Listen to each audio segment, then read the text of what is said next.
আর আল্লাহ সুবহানাহু ওয়া তাআলার রয়েছে ইলমে গায়েব। মানুষ জন্মানোর আগেই তিনি জানেন কখন মানুষটা জন্ম নেবে, সে ভালো কাজ করবে নাকি খারাপ কাজ করবে, সে মেনে চলবে আল্লাহ সুবহানাহু ওয়া তাআলার নির্দেশগুলো নাকি অমান্য করবে। আল্লাহ জানেন, তিনি জানেন যে সেই মানুষটা বেহেশতে যাবে নাকি দোজখে যাবে, জান্নাতে না জাহান্নামে যাবে, আল্লাহ জানেন। তবে আল্লাহ যদি এরকম করতেন, যখনই একজন মানুষ জন্মালো অথবা জন্মানোর আগেই তাকে বেহেশতে পাঠিয়ে দিলেন যার বেহেশতে যাওয়া উচিত, আর তাকে দোজখে পাঠালেন যার দোজখে যাওয়া উচিত, যে মানুষগুলো বেহেশতে গেছে তারা হয়তো আপত্তি করবে না, তারা বলবে ভালো, আলহামদুলিল্লাহ, আমাদের আল্লাহ বেহেশতে পাঠিয়েছেন, সমস্যা নেই। তবে যাদেরকে দোজখে পাঠানো হবে তারা অবশ্যই আপত্তি জানাবে যে আপনি তো আমাদের কোনো সুযোগই দেননি, আল্লাহ কোনো পরীক্ষা ছাড়াই আমাদের দোজখে পাঠিয়ে দিলেন। আল্লাহ সুবহানাহু ওয়া তাআলা সবসময়ই করেন সুবিচার। আল্লাহ পবিত্র কোরআনে বলেছেন সূরা নিসা অধ্যায় নম্বর 4 আয়াত নম্বর 40, আল্লাহ সুবহানাহু ওয়া তাআলা কারোর সাথে অনুপরিমাণও জুলুম করেন না। সেই কারণে আল্লাহ সুবহানাহু ওয়া তাআলা মানুষকে এই পৃথিবীতে পাঠান। যদি আল্লাহ সুবহানাহু ওয়া তাআলার নির্দেশগুলো মেনে চলেন তাহলে পরীক্ষায় পাশ করবেন, তা না হলে ফেল করবেন। অনেকে জিজ্ঞেস করতে পারে যে ইমানের অন্যতম একটা স্তম্ভ, সর্বশেষ স্তম্ভ কদর অর্থাৎ নিয়তি সম্পর্কে। আর আল্লাহ পবিত্র কোরআনে বলেছেন সূরা সাজদা অধ্যায় নম্বর 32 আয়াত নম্বর 12, আল্লাহ বলেছেন যেসব মানুষ হবে দোজখের অধিবাসী, শেষ বিচারের দিনে তারা কোনোভাবেই আল্লাহ তাআলার বিচারে আপত্তি জানাতে পারবে না।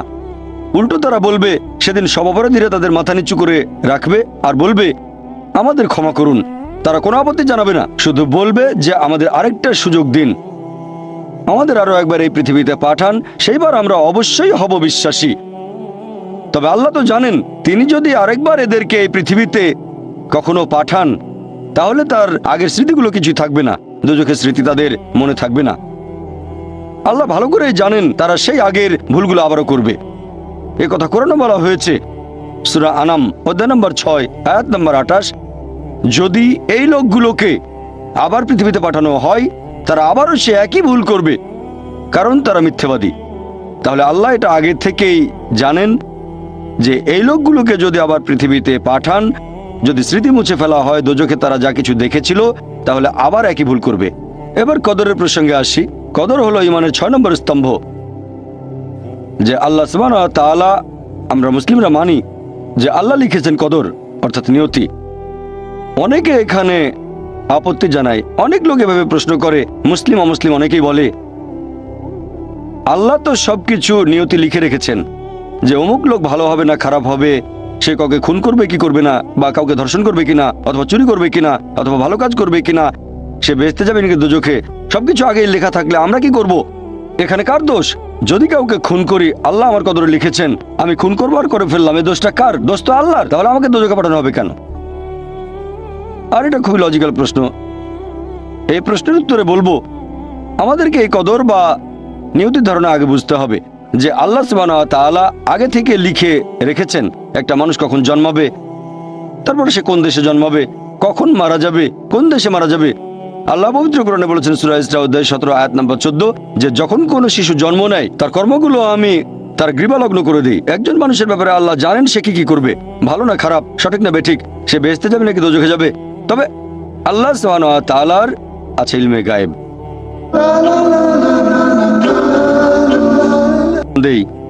যে ধরেন একটা ক্লাসে একজন টিচার পড়াচ্ছেন 100 জন ছাত্রকে প্রায় 1 বছর ধরে, আর পরীক্ষা শুরুর আগে টিচার অনুমান করলেন যে এই ছাত্রটা এবারের পরীক্ষায় ফার্স্ট হবে, ফার্স্ট ক্লাস ফার্স্ট, এই ছাত্র পাবে সেকেন্ড ক্লাস, এই ছাত্র করবে ফেল।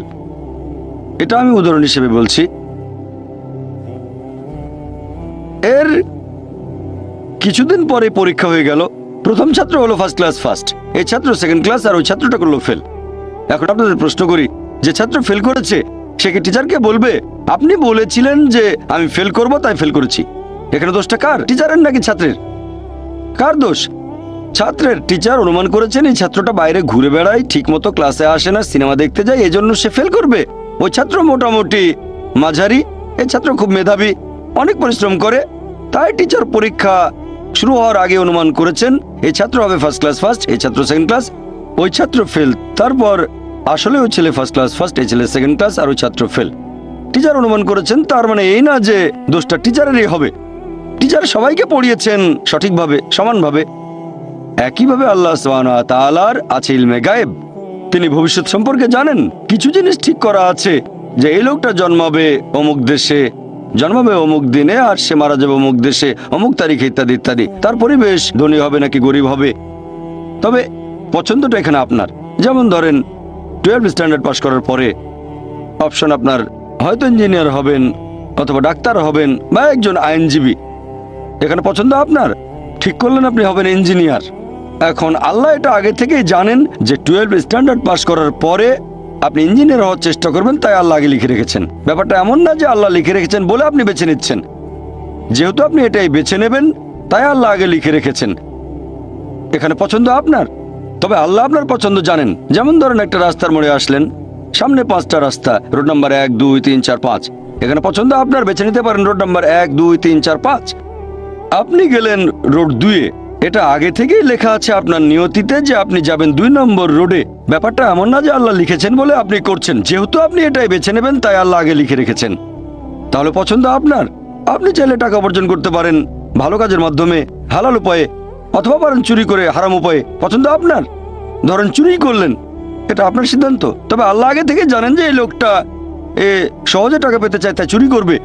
তাই আল্লাহ আগে লিখে রেখেছেন যে এই লোকটা 25 বছর বয়সে চুরি করবে। এখানে দোষটা কার? দোষ আসলে আপনার। তবে আল্লাহর আছে ইলমে গায়েব, তাই তিনি আগেই লিখে রেখেছেন। সিদ্ধান্তটা আপনার। আল্লাহ তাআলা মানুষদের দিয়েছেন স্বাধীন ইচ্ছা। আপনি আল্লাহ তাআলাকে দোষ দিতে পারবেন না আপনার পাপের জন্য। যদি আপনি দোজখে যান, যাবেন আপনার পাপ কাজগুলোর জন্য, আর যদি বেহেশতে যান, সেটার কারণ হবে আল্লাহ সুবহানাহু ওয়া তাআলার অসীম করুণা। আসলে এবারে আমরা এই সৃষ্টির পেছনের উদ্দেশ্যটাকে দেখি আরেকটা দৃষ্টিভঙ্গিতে। সৃষ্টি করা জিনিসের দৃষ্টিভঙ্গি, মানুষের দৃষ্টিভঙ্গি থেকে সৃষ্টির পেছনের উদ্দেশ্য, সেটা হচ্ছে সর্বশক্তিমান ঈশ্বর কোন কারণে মানুষ সৃষ্টি করেছেন। আর এই প্রশ্নটার উত্তর আছে পবিত্র কোরআনে, সূরা আরাফ অধ্যায় নম্বর 7, আয়াত নম্বর 172 এবং আয়াত 173।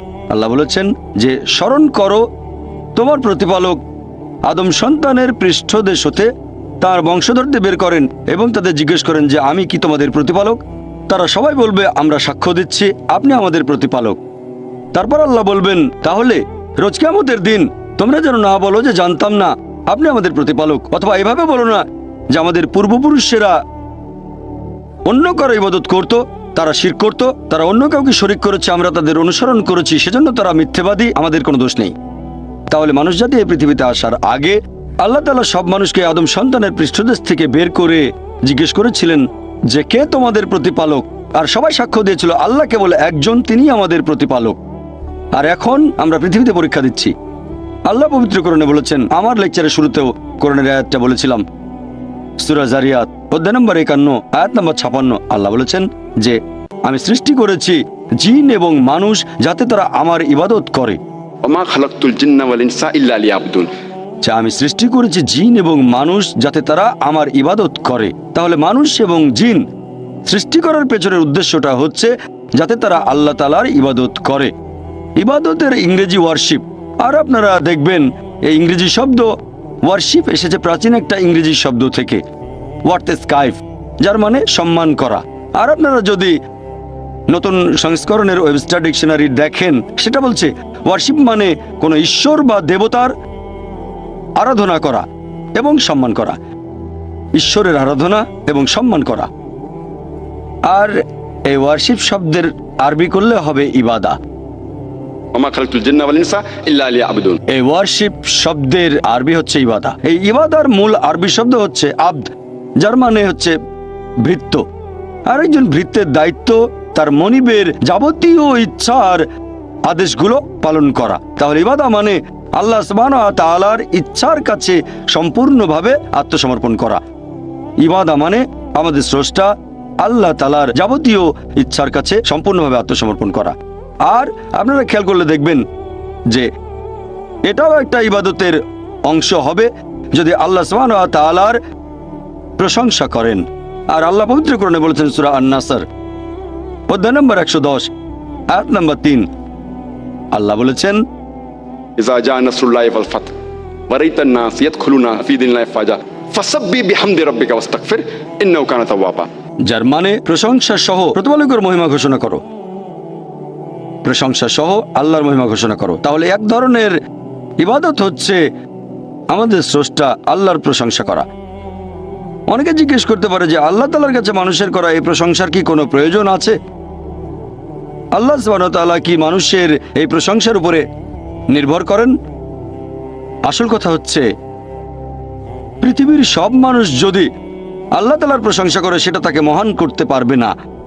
আর কোনো মানুষ যদি তার প্রশংসা নাও করে তাতে কোনো ক্ষতি হবে না, তিনি একই রকম থাকবেন। যদি বলেন আল্লাহু আকবার 1000 বার 1,00,000 বার, তাতে আল্লাহ আরো মহান হয়ে যাবেন না।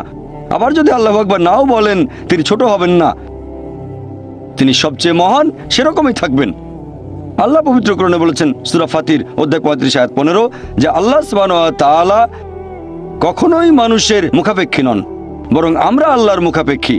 মানুষের প্রয়োজন আল্লাহ তাআলাকে, সকল প্রশংসা কেবল তারই। আল্লাহ তার সৃষ্টির উপর নির্ভর করেন না, সৃষ্টি করা সবকিছু তার উপর নির্ভর করে, আর সকল প্রশংসা কেবল তার। প্রশ্ন করতে পারেন আমাদের প্রশংসা করায় আল্লাহর কি প্রয়োজন? এর কারণ হচ্ছে এতে আমাদের নিজেদেরই উপকার হবে। কারণ এটা মানুষের একটা বৈশিষ্ট্য, যখন কারো প্রশংসা করছি, হয়তো সে লোক খুব বিখ্যাত, আমরা তার কথাগুলো মেনে চলি। যেমন ধরেন আপনার মায়ের হয়তো হার্টের সমস্যা হয়েছে, আর অপশন আছে দুটো। প্রথম অপশনে যে ডাক্তার পৃথিবীর মধ্যে সবচেয়ে সেরা ডাক্তার, 1 নম্বর, খুব বিখ্যাত, সবাই তাকে চেনেন, 1 নম্বর। আরেকজন সাধারণ MBBS ডাক্তার। দুটো অপশনের যে কোনো একটা আপনাকে বেছে নিতে হবে। দুজনেই ফ্রি চিকিৎসা করছে। আপনি কার কাছে যাবেন? যাবেন সেই ডাক্তারের কাছে যে খুব বিখ্যাত, পৃথিবীর মধ্যে 1 নম্বর হার্ট বিশেষজ্ঞ। আর সেই ডাক্তার যে পরামর্শ দেবে, যেহেতু সে খুব বিখ্যাত আর আপনিও মানেন সবচেয়ে সেরা ডাক্তার পুরো পৃথিবীর মধ্যে, আপনি তার পরামর্শ মেনে চলবেন। সে কারণেই যখন আল্লাহ তাআলার প্রশংসা করছি, আমরা বলি তিনি সর্বশক্তিমান, তিনি পরম করুণাময়, তিনি পরম দয়ালু। যখন আমরা প্রশংসা করি, তিনি আমাদের যে উপদেশ দিয়েছেন সর্বশেষ ও চূড়ান্ত আসমানি কিতাব পবিত্র কোরআনে, অথবা যে উপদেশ দিয়েছেন তার নবীর মাধ্যমে সর্বশেষ ও চূড়ান্ত নবী মুহাম্মদ সাল্লাল্লাহু আলাইহি সাল্লাম, সেগুলো মেনে চলবো। আমরা যে প্রশংসা করি, এতে করে আল্লাহ তাআলার কোনো উপকার হয় না। এই প্রশংসা তার প্রয়োজন নেই, এটা আমাদের উপকারের জন্য। যখন আল্লাহর প্রশংসা করছি যে তিনি সবচেয়ে মহান, তিনি সবচেয়ে জ্ঞানী। আচ্ছা, আল্লাহ আমাদের বলেছেন তোমরা মদ খেও না, আমরা মদ খাবো না। যখন মেনে নিচ্ছেন আল্লাহ সবচেয়ে জ্ঞানী, সবচেয়ে মহান, তিনি পরম করুণাময়, এরপর যদি আল্লাহ কোনো উপদেশ দেন, সেক্ষেত্রে মানুষের বৈশিষ্ট্য এমন কারো কথা মেনে চলা যিনি সবচেয়ে মহান। সেজন্য আমরা আল্লাহ তাআলার প্রশংসা করি নিজের উপকারের জন্য। আর সে কারণেই আল্লাহ তাআলা পবিত্র কোরআনে বলেছেন সূরা তাহা অধ্যায় নম্বর 20 আয়াত নম্বর 14 যে অবশ্যই আমি আল্লাহ সুবহানাহু ওয়া তাআলা, আমি আল্লাহ, আমি ব্যতীত কোনো উপাস্য নেই। অতএব প্রতিদিন আমার ইবাদত করো, আমার জন্য নামাজ আদায় করো প্রতিদিন। আল্লাহ নির্দেশ দিচ্ছেন প্রতিদিন নামাজ আদায় করো। কারণ এখন পৃথিবীতে দেখবেন চারিদিকে শুধু খারাপ জিনিস, চারিদিকে শুধু ধ্বংস, আমরা পথ হারিয়ে ফেলবো। এই নামাজকে বলা যায় ন্যায়নিষ্ঠতার প্রোগ্রামিং। ইবাদতের এই কাজটা ন্যায়নিষ্ঠতার একটা প্রোগ্রামিং। আমরা প্রোগ্রামড হচ্ছি। একজন ডাক্তার বলবে যে ভালো স্বাস্থ্যের জন্য দিনে কমপক্ষে 3 বার খেতে হবে, তাহলে স্বাস্থ্যবান আত্মার জন্য প্রত্যেক দিন কমপক্ষে 5 ওয়াক্ত নামাজ পড়তে হবে। তাহলে ইবাদতের সবগুলো কাজেই আমাদের উপকার হবে। আল্লাহ পবিত্র কোরআনে বলেছেন সূরা বাকারা অধ্যায় নম্বর 2 আয়াত 183 তোমাদের জন্য রোজার বিধান দেওয়া হলো যেমন বিধান দেওয়া হয়েছিল তোমাদের পূর্ববর্তীগণকে, যাতে করে তোমরা শিখতে পারো আত্মসংযম। আমরা রোজা রাখি কেন? যাতে আত্মসংযম শিখতে পারি। এখনকার মনোবিজ্ঞানীরা বলবেন যদি ক্ষুধাকে নিয়ন্ত্রণ করতে পারেন, তাহলে নিজের সব আকাঙ্ক্ষাকে নিয়ন্ত্রণ করতে পারবেন। আমরা যখন রোজা থাকি তখন কিছু খাই না, পান করি না, ভোর থেকে সূর্যাস্ত পর্যন্ত। ক্ষুধাকে নিয়ন্ত্রণ করতে পারলে প্রায় সব আকাঙ্ক্ষাকে নিয়ন্ত্রণ করতে পারবেন। তাহলে রোজার মাধ্যমে আমরা আল্লাহ সুবহানাহু ওয়া তাআলার ইবাদত করছি। এখানে উপকার হচ্ছে কার? আল্লাহর না, উপকার হচ্ছে আমাদের। নিজেদের আকাঙ্ক্ষাকে নিয়ন্ত্রণ করা শিখছি।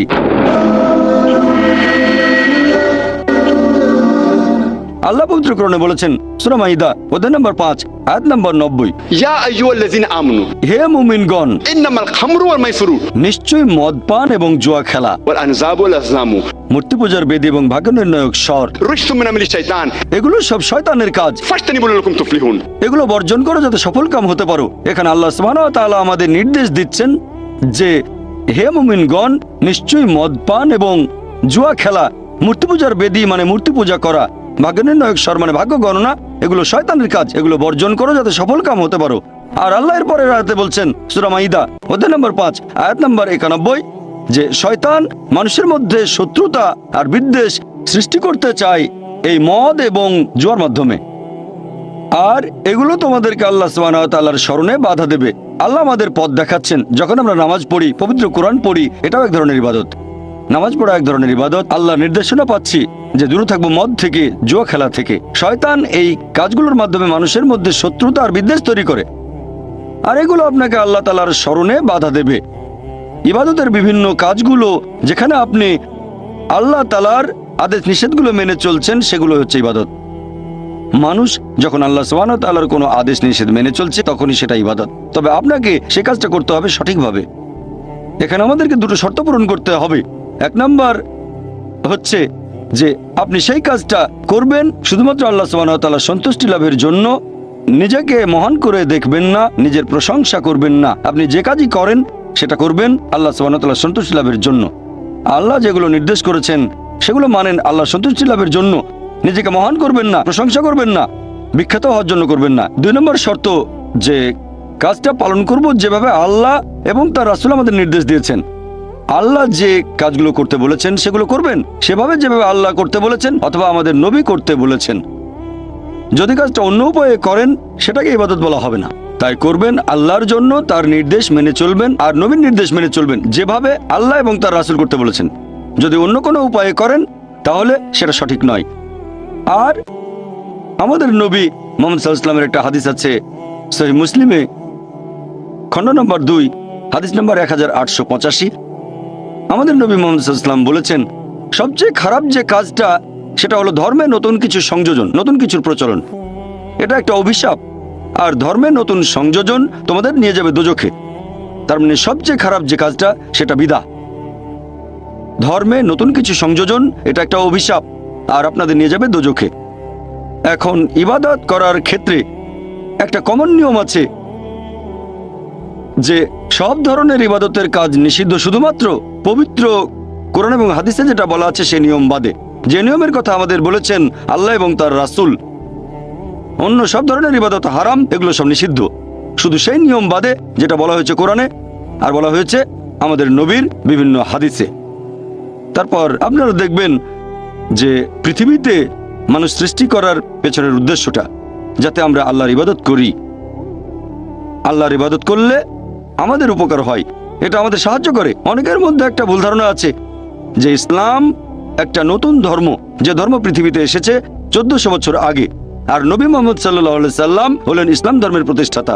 সত্যি বলতে ইসলাম পৃথিবীতে আছে একেবারে আদিকাল থেকে, যখন থেকে মানুষ এই পৃথিবীতে বাস করছে। আর নবী মুহাম্মদ সাল্লাল্লাহু আলাইহি সাল্লাম এই ধর্মের প্রতিষ্ঠাতা নন, তিনি হলেন আল্লাহ সুবহানাহু ওয়া তাআলার সর্বশেষ চূড়ান্ত রাসূল। পৃথিবীতে অনেক নবী রাসূল এসেছেন। আল্লাহ পবিত্র কোরআনে বলেছেন সূরা ফাতির অধ্যায় 35 আয়াত নম্বর 24, وإن من أمة إلا خلا فيها نذير। এমন কোন সম্প্রদায় নেই যাদের কাছে আমি সতর্ককারী প্রেরণ করিনি। পবিত্র কোরআনের সূরা রদ অধ্যায় নম্বর 13 আয়াত নম্বর 7, ولكل قوم هاد। আমি প্রত্যেক সম্প্রদায়ের জন্য পথনির্দেশক প্রেরণ করেছি। পবিত্র কোরআনে 25 জন নবী রাসূলের নাম উল্লেখ করা হয়েছে। আদম, নূহ, ইব্রাহিম, মুসা, যিশু, মুহাম্মদ, ওনারা সবাই শান্তিতে থাকুন। ওনারা সকলে ছিলেন আল্লাহ সুবহানাহু ওয়া তাআলার প্রেরিত নবী, আর সকল নবী রাসূলই আসলে ছিলেন মুসলিম। মুসলিম হচ্ছে সেই লোক যে আল্লাহর কাছে নিজের ইচ্ছাকে সমর্পণ করে। আর ইসলাম শব্দটার মূল যে আরবি শব্দটা সেটা সালাম, যার মানে শান্তি। আরেকটা মূল শব্দ সালেমা বা সিলম, যার মানে সর্বশক্তিমান ঈশ্বরের কাছে আত্মসমর্পণ করা। তাহলে এক কথা ইসলাম মানে আল্লাহ তাআলার কাছে আত্মসমর্পণ করার মাধ্যমে শান্তি অর্জন করা, সৃষ্টিকর্তার কাছে আত্মসমর্পণ করা। সকল নবী রাসূল একটা বাণী প্রচার করেছেন, আর কেউ যদি নিজের ইচ্ছাকে আল্লাহ তাআলার কাছে সমর্পণ করে তাকে বলা হয় মুসলিম। পবিত্র কোরআনে সূরা আলে ইমরান অধ্যায় নম্বর 3 আয়াত নম্বর 52 যে ঈসা আলাইহিস সালাম অর্থাৎ যীশু খ্রিস্ট ছিলেন মুসলিম। আল্লাহ পবিত্র কোরআনে বলেছেন সূরা আলে ইমরান অধ্যায় নম্বর 3 আয়াত নম্বর 67 যে ইব্রাহিম নবী ইহুদি বা খ্রিস্টান নন, তিনি ছিলেন মুসলিম। আর যেহেতু আমাদের সৃষ্টিকর্তা একজন, মানুষ জাতি একটা, তাই ধর্মও হওয়া উচিত একটা। সেজন্য আল্লাহ পবিত্র কোরআনে বলেছেন সূরা আলে ইমরান অধ্যায় নম্বর 3 আয়াত নম্বর 19, إن الدين عند الله الإسلام। আল্লাহ সুবহানাহু ওয়া তাআলার কাছে একমাত্র গ্রহণযোগ্য দিন হচ্ছে ইসলাম। তার মানে আল্লাহ তাআলার কাছে আত্মসমর্পণ করার মাধ্যমে শান্তি অর্জন করা। আল্লাহ এই কথা আবার বলেছেন সূরা আলে ইমরান অধ্যায় নম্বর 3 আয়াত নম্বর 85, যদি কেউ ইসলাম ব্যতীত অন্য কোনো ধর্ম গ্রহণ করে সেটা আল্লাহ তাআলা কবুল করবেন না, এবং আখিরাতে সে হবে ক্ষতিগ্রস্তদের অন্তর্ভুক্ত। যেহেতু আমাদের স্রষ্টা একজন, মানুষ জাতীয় একটা, সেজন্য ধর্মও থাকবে একটা। আর সব নবী রাসূল একটা ধর্মই প্রচার করেছেন, স্রষ্টার কাছে নিজের ইচ্ছাকে সমর্পণ করা। শুধু আল্লাহর ইবাদত করব, অন্য কারো নয়। আর আল্লাহ পবিত্র কোরআনে বলেছেন সূরা বাইনা অধ্যায় নম্বর 98 আয়াত নম্বর 7 যে যারা ঈমান আনে এবং সৎ কাজ করে তারাই সৃষ্টির মধ্যে শ্রেষ্ঠ। এখানে আল্লাহ সুবহানাহু ওয়া তাআলা মানুষ জাতিকে বলেছেন সৃষ্টির সেরা জীব, সবার মধ্যে সেরা। আল্লাহর অনেক মহান সৃষ্টি আছে, আকাশমণ্ডলী এবং পৃথিবী, তবে সবচেয়ে সেরা সৃষ্টি হচ্ছে মানুষ, কারণ আমাদের স্বাধীন ইচ্ছা আছে। আর সেই স্বাধীন ইচ্ছায় যদি আল্লাহ তাআলার নির্দেশগুলো মেনে চলি, আমরা হব সৃষ্টির সেরা জীব, সবার উপরে। ফেরেশতাগণের চেয়েও ভালো হয়ে যাবো আমরা, কারণ ফেরেশতাগণের স্বাধীন ইচ্ছা নেই, মানুষের স্বাধীন ইচ্ছা আছে। তারপরে যদি আল্লাহকে মেনে চলি তাহলে ফেরেশতাগণের উপরে চলে যাব। তবে আল্লাহর আদেশ না মানলে আমরা হয়ে যাব শয়তানের ভাই। তাহলে এই মানুষ জাতি আমরা আল্লাহ সুবহানাহু ওয়া তাআলার সৃষ্ট জিনিসের মধ্যে সেরা। আর পবিত্র কোরআনে সবচেয়ে গুরুতর পাপের কথা আছে সূরা নিসা অধ্যায় নম্বর 4 আয়াত নম্বর 48, যে আল্লাহ তাআলা চাইলে যে কোনো অপরাধ ক্ষমা করবেন। আল্লাহ সুবহানাহু ওয়া তাআলা যদি কখনো চান তাহলে যে কোনো অপরাধ ক্ষমা করতে পারেন, তবে শিরক করার অপরাধ কখনোই ক্ষমা করবেন না। কথাটা আবারও আছে সূরা নিসা অধ্যায় নম্বর 4 আয়াত নম্বর 116, যে আল্লাহ সুবহানাহু ওয়া তাআলা চাইলে যে কোনো অপরাধ ক্ষমা করে দেবেন, তবে শিরক বা তার সাথে অন্য কাউকে শরীক করা কখনোই ক্ষমা করবেন না। মানুষ জাতির জন্য সবচেয়ে বড় পাপ আল্লাহ সুবহানাহু ওয়া তাআলার সাথে অন্য কাউকে শরীক করা, অন্য কাউকে ইবাদত করা আমাদের সৃষ্টিকর্তা কেবলমাত্র এক আল্লাহকে বাদ দিয়ে। আর আল্লাহ সুবহানাহু ওয়া তাআলার একটা বৈশিষ্ট্য হচ্ছে ভালোবাসা। আমি একথা আগেও বলেছি যে আল্লাহ সুবহানাহু ওয়া তাআলা তাঁর সৃষ্টিকে ভালোবাসেন, যেহেতু আমাদের ভালোবাসেন তাঁর করুণা দিয়ে, আর আমাদের দিয়েছেন সব ধরনের নিয়ামত। আল্লাহ আমাদের অনেক নিয়ামত দিয়েছেন, বাতাস দিয়ে শ্বাস নেই, পানি পান করি, অন্যান্য সুযোগ সুবিধা আল্লাহ আমাদের দিয়েছেন কারণ আমাদের ভালোবাসেন। আর যারা আল্লাহর নির্দেশ মেনে চলে তিনি তাদের জন্য ঠিক করে রেখেছেন বেহেশত, মানে পরকালের জীবনে, কারণ তিনি ভালোবাসেন। আমাদের নবী মুহাম্মদ সাল্লাল্লাহু আলাইহি ওয়াসাল্লাম বলেছেন, এটা আছে সহিহ মুসলিমে খণ্ড নম্বর 1 হাদিস নম্বর 67, যে সেই মানুষজন ঈমানের মিষ্টতার স্বাদ গ্রহণ করেছে যারা এই 3টা কাজ করে। 1 নম্বর, যারা ভালোবাসে আল্লাহ এবং তার রাসূলকে অন্য যে কারো চেয়ে বেশি ভালোবাসে। 2 নম্বর, যারা ভালোবাসে মানুষকে, ভালোবাসে লোকজনকে আল্লাহ সুবহানাহু ওয়া তাআলার খাতিরে। আর 3 নম্বর, যারা ঘৃণা করে অবিশ্বাসী হওয়াটাকে, আল্লাহ সে পথ থেকে তাদের রক্ষা করেন, কারণ তারা দোজখে যেতে চায় না। যেসব মানুষ এই 3টা কাজ করবে আমাদের নবী মুহাম্মদ সাল্লাল্লাহু আলাইহি ওয়াসাল্লামের হাদিস অনুযায়ী তারা ঈমানের সত্যিকারের মিষ্টতার স্বাদ গ্রহণ করেছে। আর আল্লাহ পবিত্র কোরআনে বলেছেন সূরা আলে ইমরান অধ্যায় নম্বর 3 আয়াত নম্বর 31, আল্লাহ নবীকে বলতে নির্দেশ দিচ্ছেন, যারা আল্লাহকে ভালোবাসো তারা আমাকে অনুসরণ করো, আল্লাহ তোমাদের ভালোবাসবেন এবং ক্ষমা করে দেবেন। এখন আপনারা দেখবেন যে আমরা মানুষরা আমরাও ভালোবাসি অন্য মানুষকে, ভালোবাসি আমরা আমাদের বাবা এবং মাকে, ভালোবাসি আমাদের স্ত্রীকে, ভালোবাসি সন্তানদের। আর আমরা এদের ভালোবাসি তার কারণটা হচ্ছে যে এই মানুষগুলো আমাদের কিছু ব্যাপারে সাহায্য করেছে। যেমন ধরেন আমরা মাকে ভালোবাসি কারণ তিনি 9 মাস আমাদের গর্ভে ধারণ করেছেন, ছোটবেলায় যত্ন নিয়েছেন, আমাদের বড় করেছেন। ভালোবাসি ভাইদের, হয় তাদের কাছে কিছু পেয়েছি বা কিছু আশা করছি, আমরা তাদের ভালোবাসি। এভাবে দেখলে আল্লাহ তাআলা আমাদের অনেক সাহায্য করেছেন। আল্লাহ পবিত্র কোরআনে বলেছেন সূরা ইব্রাহিম অধ্যায় নম্বর 14 আয়াত নম্বর 34, যদি তোমরা আল্লাহ তাআলার অনুগ্রহ গণনা করো তার সংখ্যা নির্ণয় করতে পারবে না। তাহলে সামান্য কিছু সাহায্যের জন্য বাবা মাকে যদি আমরা এত ভালোবাসি, আল্লাহ সুবহানাহু ওয়া তাআলাকে কত ভালোবাসা উচিত। ভালোবাসা বিভিন্ন রকম, আমরা মানুষরা পশু পাখিদেরও ভালোবাসি, মানুষদেরও ভালোবাসি। তবে পশু পাখির প্রতি আমরা যে ভালোবাসা দেখাই সেটা একটু আলাদা ধরনের, মানুষের প্রতি মানুষের ভালোবাসার চেয়ে একটু আলাদা। একইভাবে আল্লাহ সুবহানাহু ওয়া তাআলার প্রতি ভালোবাসা, এটা মানুষের প্রতি মানুষের ভালোবাসার চেয়ে বেশ আলাদা হবে, এটার অবস্থান অনেক উপরে। আল্লাহর প্রতি ভালোবাসা আরো উপরে। এটির পেছনের উদ্দেশ্যটা আরেকটা দৃষ্টিভঙ্গি থেকে দেখি, এটা হলো মানুষের দৃষ্টিভঙ্গি, যে এই পৃথিবীতে আমাদের অস্তিত্বের পেছনে উদ্দেশ্যটা কি। আল্লাহ আমাদের বানিয়েছেন, পৃথিবীতে পাঠিয়েছেন, এখানে আমাদের প্রয়োজনটা কি, আমাদের এই অস্তিত্বের উদ্দেশ্যটা কি।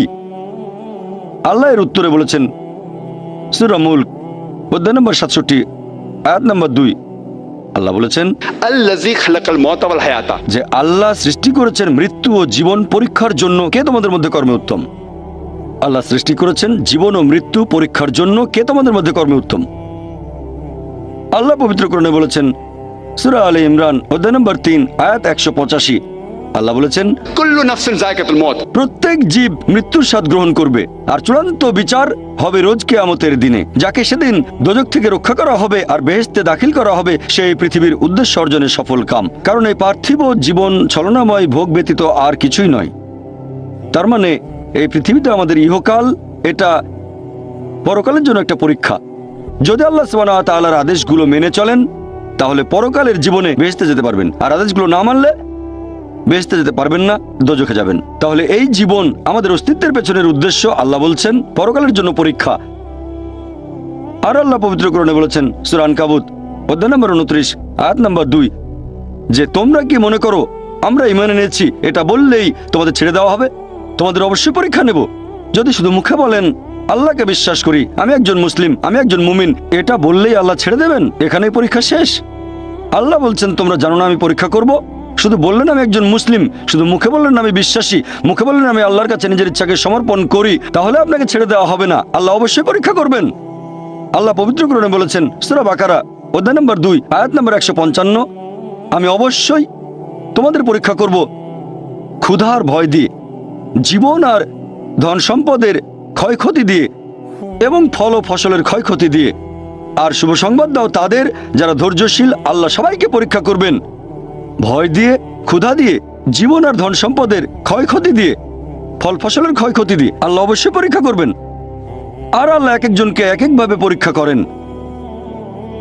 আল্লাহ পবিত্র কোরআনে বলেছেন সূরা আনাম অধ্যায় নম্বর 6 আয়াত নম্বর 165, আল্লাহ বলেছেন যে তিনি কিছু মানুষকে অন্যদের তুলনায় বেশি মর্যাদা দান করেছেন।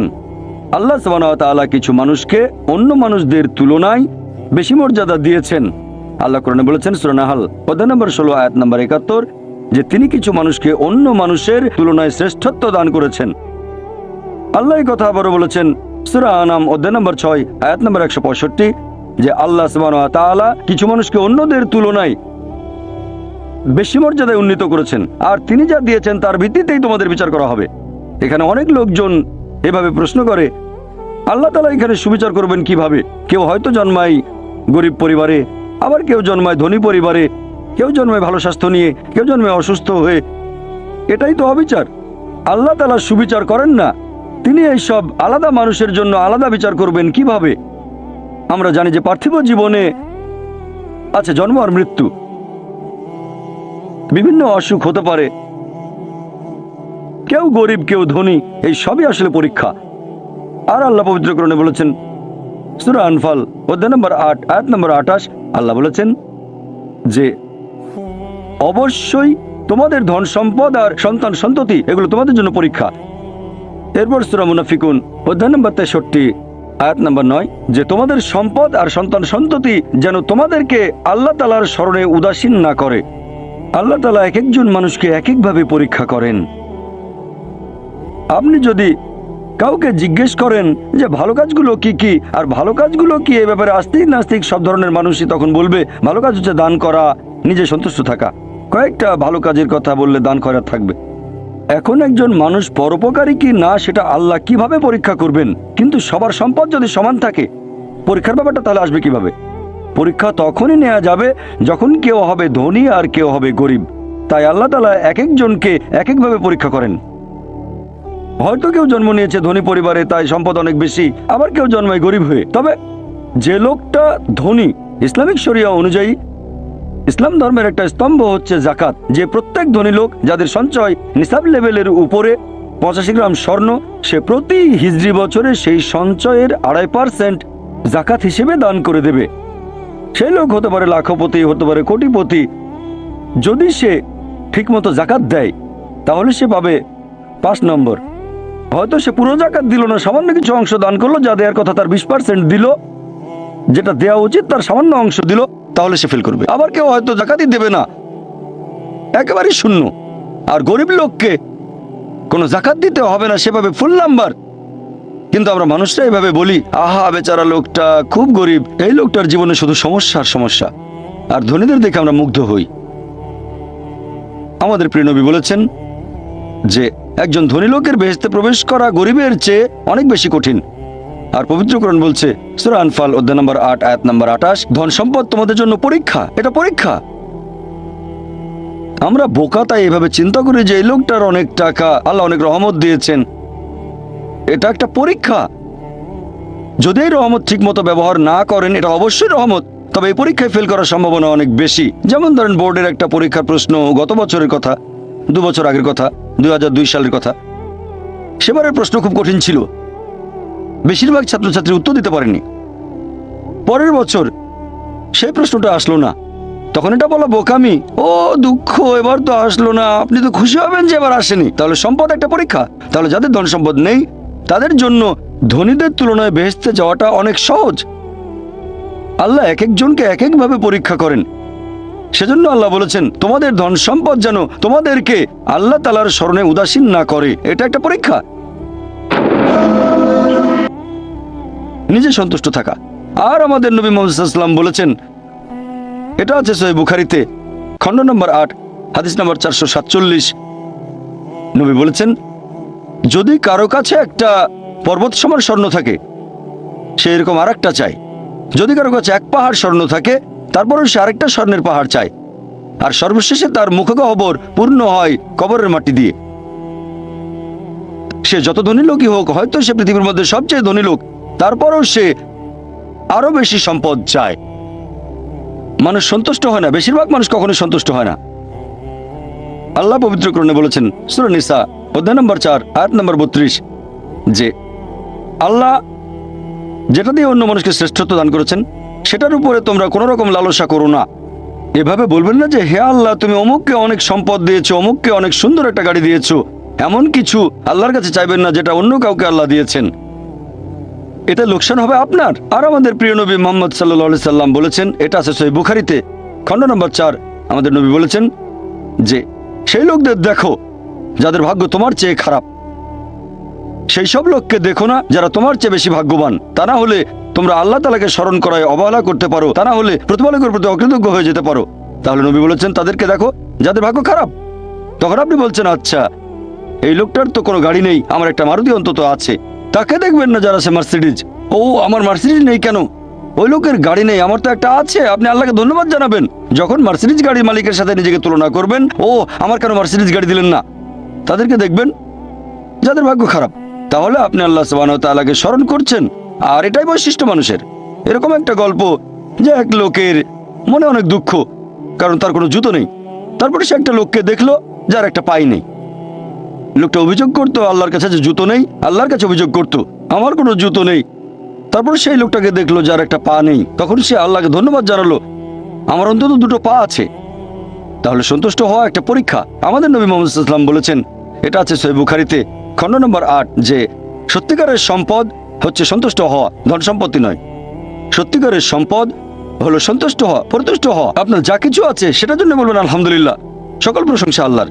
তাহলে হবেন সত্যিকারের মুমিন, হবেন সত্যিকারের বিশ্বাসী, হবেন সত্যিকারের মুসলিম, সন্তুষ্ট থাকবেন।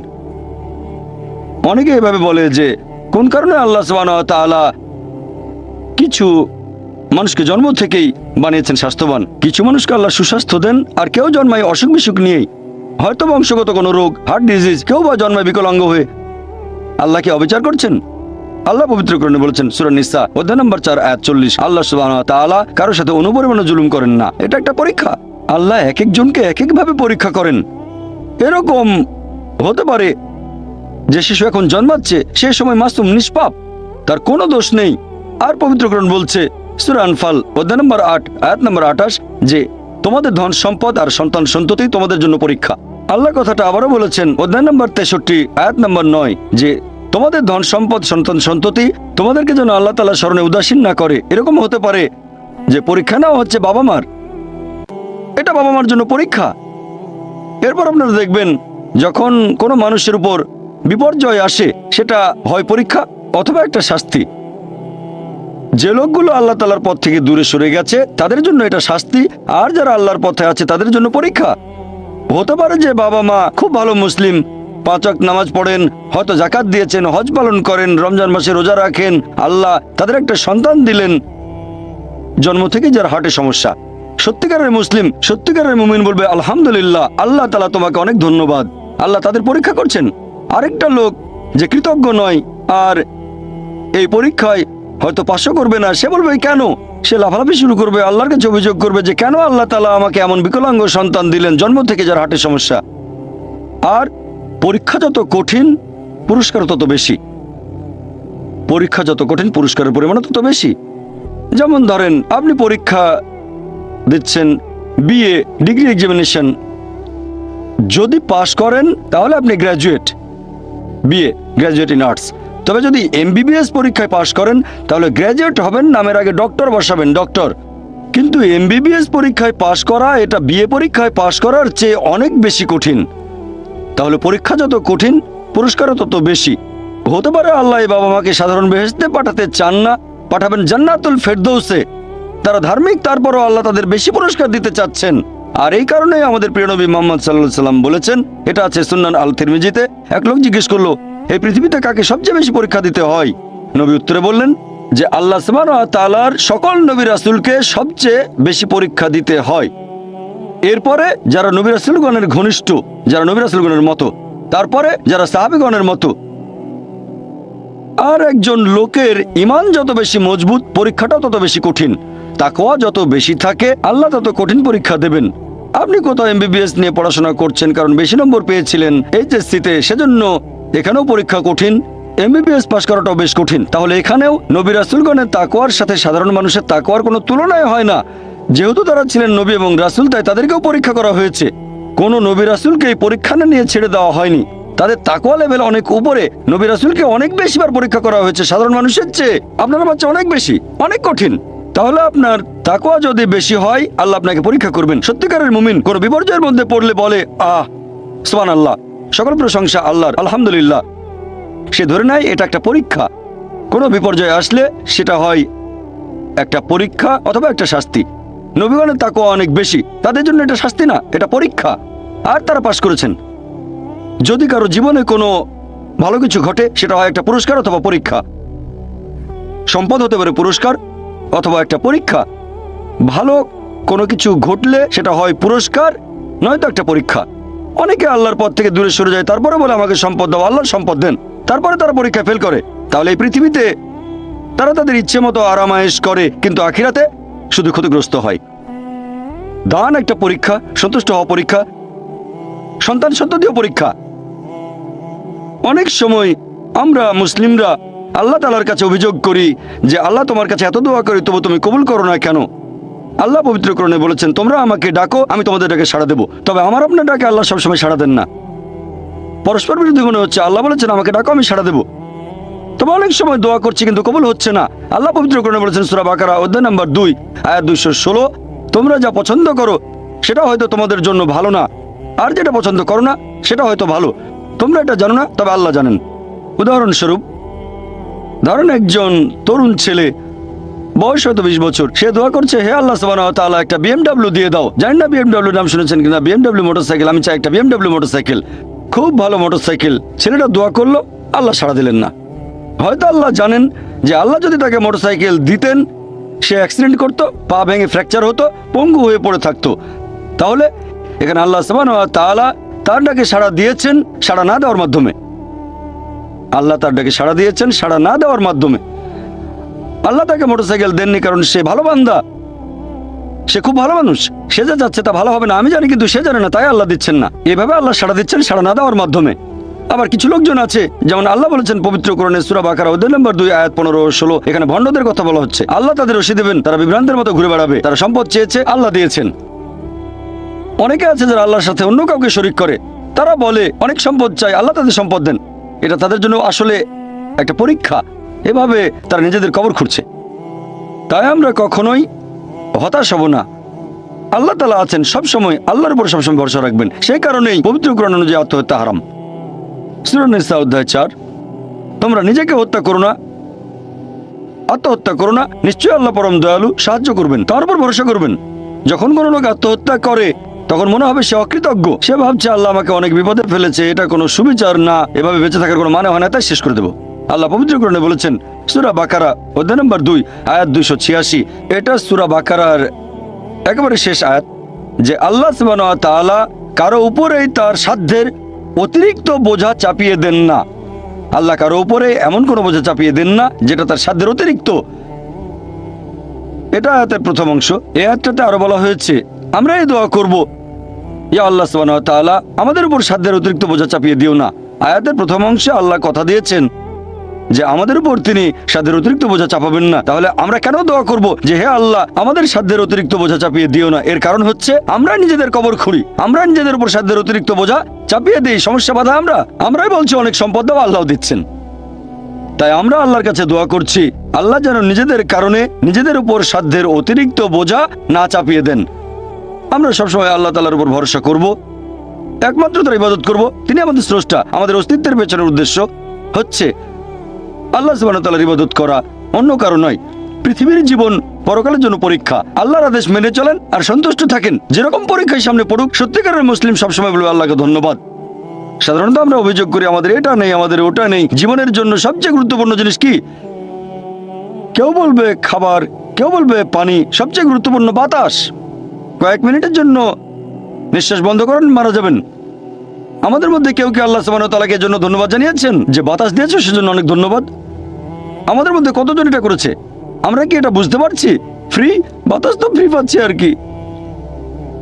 আমরা শ্রদ্ধা করবো আল্লাহ তাআলার নিদর্শনগুলোকে, শ্রদ্ধা করবো আল্লাহর নিয়ামতগুলোকে। এবারে শেষ পয়েন্টটা নিয়ে বলি যে আল্লাহ সুবহানাহু ওয়া তাআলা কেন এই পৃথিবী সৃষ্টি করলেন? এই পৃথিবী সৃষ্টির উদ্দেশ্যটা আসলে কি? আল্লাহ পবিত্র কোরআনে বলেছেন সূরা ইব্রাহিম অধ্যায় নম্বর 14 আয়াত 32 ও 33 যে আল্লাহ সুবহানাহু ওয়া তাআলা আকাশমণ্ডল ও পৃথিবী সৃষ্টি করেছেন আর আকাশ থেকে পানি বর্ষণ করান, এর সাথে দিয়েছেন ফলমূল। তিনি নৌযানকে মানুষের অধীন করেছেন যাতে সেগুলো আল্লাহর বিধানে সমুদ্রে বিচরণ করে। তিনি মানুষের কল্যাণে নিয়োজিত করেছেন নদীসমূহকে। তিনি তোমাদের জন্য সৃষ্টি করেছেন চাঁদ ও সূর্য, তোমাদের জন্য সৃষ্টি করেছেন রাত ও দিন। তাহলে বিশ্বজগতের এইসব সৃষ্টি এগুলো করেছেন মানুষের জন্য। আল্লাহ এই পুরো বিশ্বজগৎ সৃষ্টি করেছেন মানুষের জন্য। আর এটা আমাদের দায়িত্ব যে আমরা আল্লাহ সুবহানাহু ওয়া তাআলাকে ধন্যবাদ জানাবো এইসব নিয়ামতের জন্য। ধন্যবাদের পাশাপাশি আমাদের দায়িত্ব যে আমরা এই সব কিছুর যত্ন নেব। এই কারণেই আল্লাহ সুবহানাহু ওয়া তাআলা পশু পাখি সৃষ্টি করেছেন। তবে পশু হত্যা করা এটা নিষিদ্ধ, প্রাণী হত্যা নিষিদ্ধ। মুহাম্মদ সাল্লাল্লাহু আলাইহি ওয়াসাল্লাম একটা হাদিস বলছে টার্গেট প্র্যাকটিসের জন্য পশু পাখি হত্যা করো না। হ্যাঁ, যেসব পশুর মাংস খেতে আল্লাহ সুবহানাহু ওয়া তাআলা অনুমতি দিয়েছেন সেটা আমরা খেতে পারি, আল্লাহ যেভাবে বলেছেন সেই নিয়মে, যেভাবে নবী বলেছেন। তবে টার্গেট প্র্যাকটিস, এরকম অনেক লোক দেখি যারা এই নিয়মগুলো ধ্বংস করতে চায়। টার্গেট প্র্যাকটিস করে আর বিভিন্ন পশুর মাথা ঝুলিয়ে রাখে তাদের ড্রয়িং রুমে। আল্লাহ সৃষ্টি করেছেন পাহাড় পর্বত, আমরা সেগুলো জয় করতে চাই, মাউন্ট এভারেস্টের চূড়ায় উঠি। এ পর্যন্ত অনেক মানুষ মারা গেছে, প্রতি বছর মাউন্ট এভারেস্টে উঠতে গিয়ে অনেক মানুষ মারা গেছে। আমরা এই নিয়ামতের জন্য আল্লাহ সুবহানাহু ওয়া তাআলাকে ধন্যবাদ জানাই না। যদিও আল্লাহ তাআলা পবিত্র কোরআনে বলেছেন উট সৃষ্টি করা হয়েছে তোমাদের জন্য, ভার বহনের জন্য। যদিও এগুলো আমাদের জন্য সৃষ্টি করা হয়েছে, আমরা এদের ভালোবাসবো, শ্রদ্ধা করব। এরকম অনেক সহিহ হাদিস আছে, অনেক।